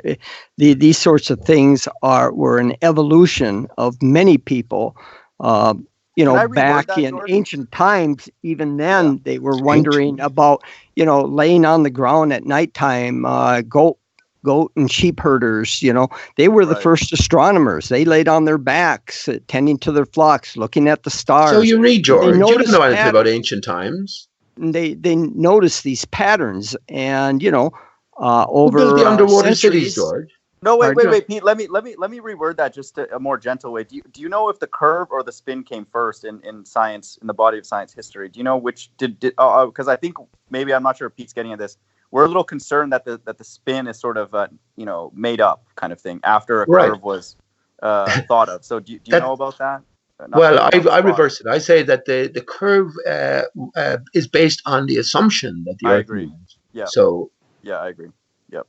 But I don't know if, George, that this is the thing that we're a lot of us know this, dude, and it's a lot of us have religious things tied to this. So we know that we're not spinning. So it would take something extremely compelling to then get us not only over that hurdle, but then talk about a curvature, which to me also again is preposterous in lieu of all the different tests that people like Ranty and others have done. Yeah. It's insane. So that's something you're going to have to. Well, George, and we're going to need more than. It's not my mission. It's not my mission in life to try to convince you. Yeah, but hang on, George. We're going to need a little bit more. If we're to trust science and the history of science, we're going to need a little bit more than in ancient times. A few shepherds lay down, and they were the first astronomers. George, we give a you little more bit more credit, by the way, than Rumpus. I don't like that you don't call people's licensing things, but you're more slightly inclined to test. Rumpus is just a straight demon. I don't even know how to say that. Well, this isn't about Rumpus. Please don't. Rumpus is a good friend of mine. I don't like you dissing him that way. Have you seen his face, George? Have you seen Rumpus's face? Seriously, you said he's a good friend of yours. Let's not go down this road. No, that's a simple question. Have you seen his face? Yes or no? That's fine. You have some questions, fine. Yeah, all right, so George, I had a buddy at George. Amazon. I have a friend at Amazon who started a drone company, and he finally reached out back to me recently, and so he made a recommendation for a drone. So I agree the burden is on us if we want to do this, but I will think of something and then run it past you somehow. But I think you know this, but all the optics and stuff, at best, it's a draw. At best, like there's enough stuff there that with Pete, Chris, and Red Pill and all those people, like there's enough images out there that one could be persuaded to believe in either. Yeah, well, that's fine. I don't get involved with these images because to me, they're all suspect from both sides. Correct. Because no one accurately records the temperature in the optical corridor, so one can assess what kind of refraction is going on. A lot of times they don't even disclose the GPS coordinates, the location of where they're at, time of day, or make any of these temperature and barometric pressure readings. They don't even tell you the distances. They don't even know the distances to the objects that they're looking at. So to me, it's just all a bunch of fluff and nonsense and just something to argue over. And I just don't get involved with photographs because, like I say, no one from what I have seen has accurately recorded sufficient amounts of data so that hang on, George.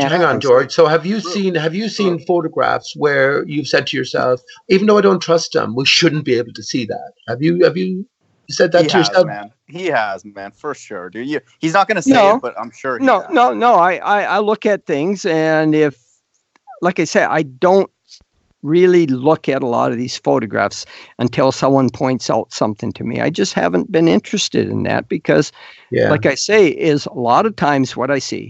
Here's the main problem that I see with still photographs, and I've noticed this in my own taking photography of my targets out at a distance over the ice under different atmospheric conditions. When you take a still photograph, it hides the amount of refraction and shimmer that might be going on. Now, if you can give me, let's say, 4 or 5 seconds of live video from which that photograph is derived, then I can start making an assessment. I can look at the live video there's none of those around, and right? make an assessment as to how much shimmering there might be going on in the background and what kind of refraction conditions are occurring. That's good. Yeah, and I like that because now you're sounding more human because Rumpus putting those freaking windmills up there and like giving us static captures. We don't see the time varying nature of the obstruction. And he didn't even measure some of those things. So I agree. I'm glad you said that, because that is a violation, I would say, to be fair, on both sides. But definitely the ballers have presented things that are very, very convenient and still. And no analysis has been done. Well, you'll whatsoever. notice that over the months, I don't argue with the Chris Berries or the what's it, Osman or any of these. I don't get involved with any of that, because to me, there isn't ever given sufficient amount of information for me to really assess what's going on with these photographs. And I much prefer live video associated with a particular photograph.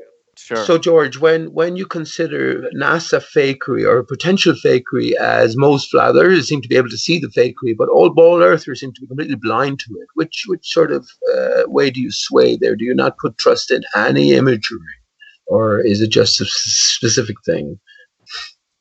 No, that's imagery that's taken at objects in a distance under varying or suspect atmospheric conditions. Yeah, I mean, a still photograph can hide. Still photograph can hide refraction and shimmering that's going on in the background. True.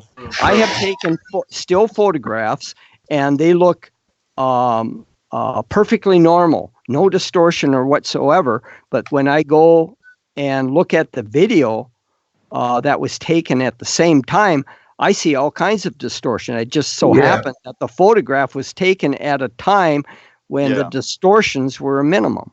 We understand that, George, but we're talking about things that you can see that you shouldn't be able to see. Sorry, Chirag, let me just say this. We're talking about things that you can see that you shouldn't be able to see, that we're all acquainted with. And when I asked you about NASA and all the images there, is that just another area you leave to somebody else? And I have one more question then, and that is, finally, thank you, which is, George, can you think of any experiment where solid, liquid, and gas will all behave or act in unison according to an applied force? Because that's what we're asked to believe happens when the Earth is turning, and on a summer's day down by the lake, the Earth appears to be still, the water, the lake water appears to be still, and the atmosphere appears to be still, but we're told that it's all moving in perfect unison according to the same applied force. So that's my couple of questions. And why is that so hard? I don't quite get that. So you say that's, well, it breaks the laws of physics, natural laws of physics. No, it doesn't. Right, No, it doesn't. No, we have a different consistency. We have a different medium, solid, liquid, and gas. The same applied force are going to react differently, necessarily. Well, they don't act perfectly in concert. There are eddy currents within the atmosphere. You have some winds. You have thermals, air swirling around inside the atmosphere, but the atmosphere mass as a whole, yes, is moving in pretty much in lockstep with the surface of the Earth. I'll be discussing this on Saturday. So I'll be showing experiment. Yeah, a little experiment to demonstrate that solid, liquid, and gas all behave in the same way according to the same applied impetus. That'd be great. Well, they're all mass. If you can prove that, but if you can prove that, they're all made up of molecules. And, well, the point being, give the perfect illusion of stillness, George, because that's what we're told happens on a summer's day by the lake, where the ground neither seems to be moving, nor the water, nor the air, but we're told they're all moving at a minimum speed of whatever, 1,000 miles an hour, let's say, the equator. Yeah. Yes. So I'd just like to see an experiment validating that, because of course, back to the Earth's movement, and you never agreed with me or disagreed with me regarding if the Earth can be shown not to move, then the ball would not enter our reckoning if we were trying to figure out the nature of the Earth based on the universal behavior of water, which is I don't know how you could go about proving that the Earth does not move. It's easier to prove something is rather than isn't. It's always hard to produce to prove a negative. We have to have a standard for everything, George. It's much easier to prove that the Earth is moving than that it is not. You're doing so well up until that point, man. No, that's okay. How would you prove that the Earth is not moving? It's just all I'm saying is what you just said is a convenient thing, because then it means that it's not convenient. Tell me how you would prove that the Earth is not moving. Again, I'm not even actually trying to be confrontational. It's funny that the burden that we have to prove is harder than yours. So you just are. Well, it is. It's the same. It goes both ways. It's the same. It goes motion is motion. It goes both ways. It's easier to prove something exists rather than trying to prove it does not exist. That's Right, George. That's a completely So different who would- statement. That's a completely different statement. So than hang on, saying- Chirag. So hang No, on, it's Chirag. not completely different. Well, George, hang on. That's why I asked you, who can you refer me to who was the first to prove that the Earth moves? And you talked about some shepherds in a field. Well, I milking never sheep. got you. I was interrupted. I can't give you the name, or I'd have to go back and No, it's fine. research We that don't even for have a to. bit. that doesn't Well, I'd matter love either. to hear the name because everyone seems to have assumed that the Earth moves, and you can't find any solid foundational ground for when it was actually proven, and then everything can, based on that, can be solidly known, right? So, in Yeah, other words, fair there's enough. a strong foundation. I think you'll be looking, I think George. there was probably definitely a good indication at Galileo's time when he turned a telescope onto Jupiter and saw Jupiter had many moons that were nightly changing their position, and from that ascertained that, oh geez, look at this round object out there in which there's several moons orbiting. Why would we be any different? So I think at that point it was kind of an aha moment. Well, let me yeah, educate you yeah. then, George. Let me educate you because according to your own story, the first man. Now there might have been people before him who actually decided the Earth itself was moving. The first man to put the Earth or put the Sun at the center and have all of the planets moving around in a circular fashion was none other than someone called Aristarchus of Samos, George. Yeah, He was the instigator, Chirac, of the heliocentric system, the sun worship system. Right. So if we understand that Aristarchus of Samos didn't exist, then how might that apply to, well, reality and what is turns out to be the nature of this mystery, this game we're playing? The heliocentric model was basically put on good footing with Copernicus. He was the one that, pretty much put the nail in the coffin on the geocentric model. Sure, he did. In theory, right, in mathematics, assuming that the Earth moves, but he didn't Well, it explained prove that the Earth things. moves. See, well, the thing is with these models, why they're so successful, is they explain so many of the observations. The problem with the geocentric model was they had to have epicycles upon epicycles, orbits, circular orbits upon circular orbits, and then when they found the retrograde of Mars, that just blew everything apart, and it just became so cumbersome. The whole house of cards came crumbling down because of its own weight, and it turned out that a sun-centered system explained everything. Well, this is where, as flat earthers, we need to follow the clues, right? So, George, if the Earth is not moving and we follow the motion of the skylights over the course of a year, then we have an elliptical orbit, right? This is the general sort of natural, this is what's recorded. We can't throw out all of the different observations, but we can reapply it in the proper context. So that tells me alone that we are dealing with not a circular barrier, it's an elliptical barrier. I showed the map, the Oculus mosaic earlier on, and if you look at it, it is elliptical in nature, eye-shaped in nature. And these are all pertinent questions, as I say, flat earthers should be applying. We'd be foolish to throw out everything that the ball has to offer, because we remember, first of all, that the lie is built on the truth, and second of all, there may be a very different game going on indeed than what you ever dreamed possible. That's what I would say. Yeah, I mean, I would say, George, from what I've heard, he hasn't come too much from the historical, like pushing all that history on us. Obviously, he does once in a while, so I wouldn't actually pin you down on the history part, because you're more inclined to test, and I give you credit for that.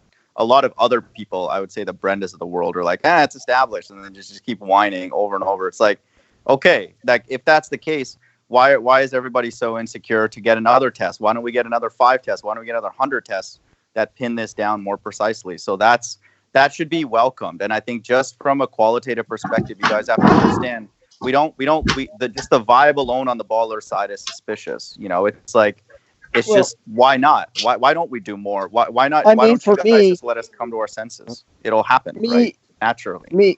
For me, the historical development of science and astronomy in particular is interesting. It's interesting to see how man's thought evolved over the centuries and how the evolution of thought progressed. But I get rather frustrated when I see people bringing out old documents from the 1800s and looking at what Cook recorded in voyages in the southern oceans around Antarctica, and documents with Huygens and Cassini and all these. Huygens, okay. Cassini and all them. And I'm going, oh, look at the measurement instruments that they had then were crude. Our measurement instrumentation today is so wonderful compared to what was done even 50 years ago. Yeah. So give me modern measurements. Give me modern instruments. I don't care what was done. I mean, the stuff that was done 100 years ago, 200 years ago is interesting and stuff, but we have much better ways. But so why are your boys putting sticks in the ground, dude? You're well, I don't know. I find it rather curious myself. I mean, I think it's rather foolish and stupid. But I mean, it's kind of fun to recreate some of the old experiments and tests and stuff. I can kind of see that. But if you're going to want to determine the distance to the sun, let's use some radar ranging. So George, here we'll even give you the benefit of the doubt. Let's say our community is small, maybe it's not interesting for you yet, but I would argue that it's fairly big. And let's say you are one of the few people who are on the public arena, not the behind the scenes sergeant and some of these what I think are actors. You could potentially help us. You know, let's say you are the one who comes forward and is the honest one on the baller side and says, you know what, I'm going to architect a test because there's plenty of engineers on Flat Earth, not just Pete and I. There's a lot, I'm certain. And I think people like Riley, he may not be an engineer by training, but he's obviously capable of understanding mathematics and stuff. So yeah, if we had more of people like you come forward and come up with an honest test, and then we do it in a few different locations, maybe one where you're at and stuff, and then we're at that point. Like, it shouldn't be that hard, and obviously we would include some that involve optics and some that don't. And I think that diversity, we're waiting for that, all of us as a community. Let me ask George a more basic question. You talked about the human mind and the wonders of it. Now, George, are you firmly down? Hello, just before you go too much further, I'm going to be rounding up in 5 minutes, guys. So, carry on, and just letting you know that I will be rounding up. I'll leave the call going though, but I will round up in 5 minutes. Okay.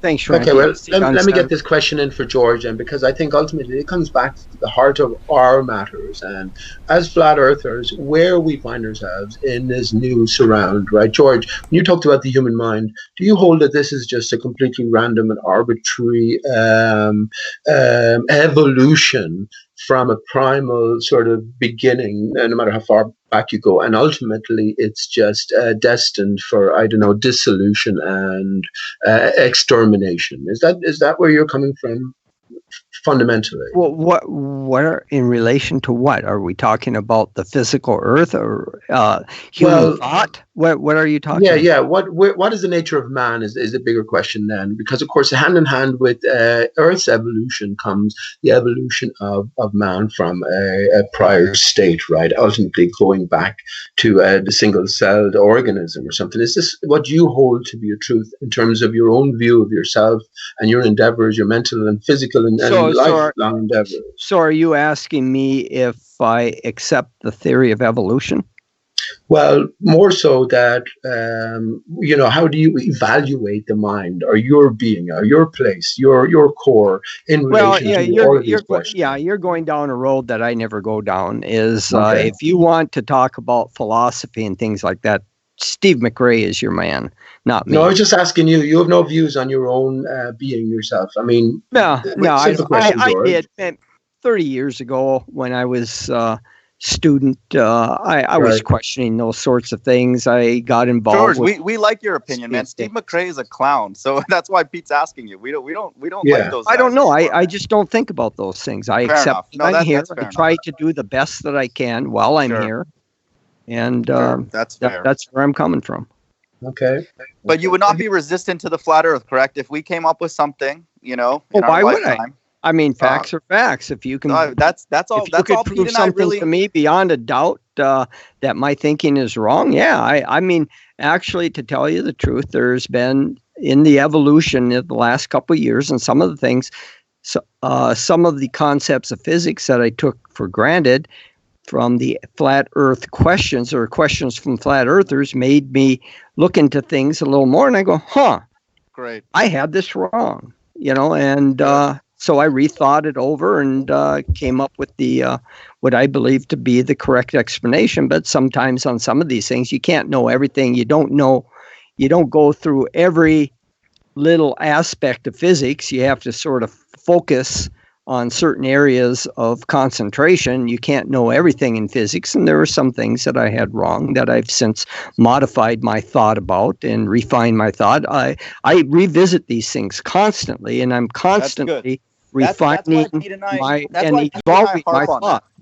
That's good, and that's why I think Pete and I harp on that, because we've been around. He's probably talked to more people, way more people than I, who are suspect what their intentions are, and that getting that clear is not always obvious. So we're not even necessarily charging you with violating that. But this is the last statement I want to make. All these different laws, dude, like you know the Biot-Savart law, L'Hopital's rule, all these things that are out there, and like, do you genuinely believe that was like random? Like, I think someone like you, if you're this deep in mathematics, which I suspect that you are, looking at your background, do you honestly genuinely think that can be a result of a statistical event?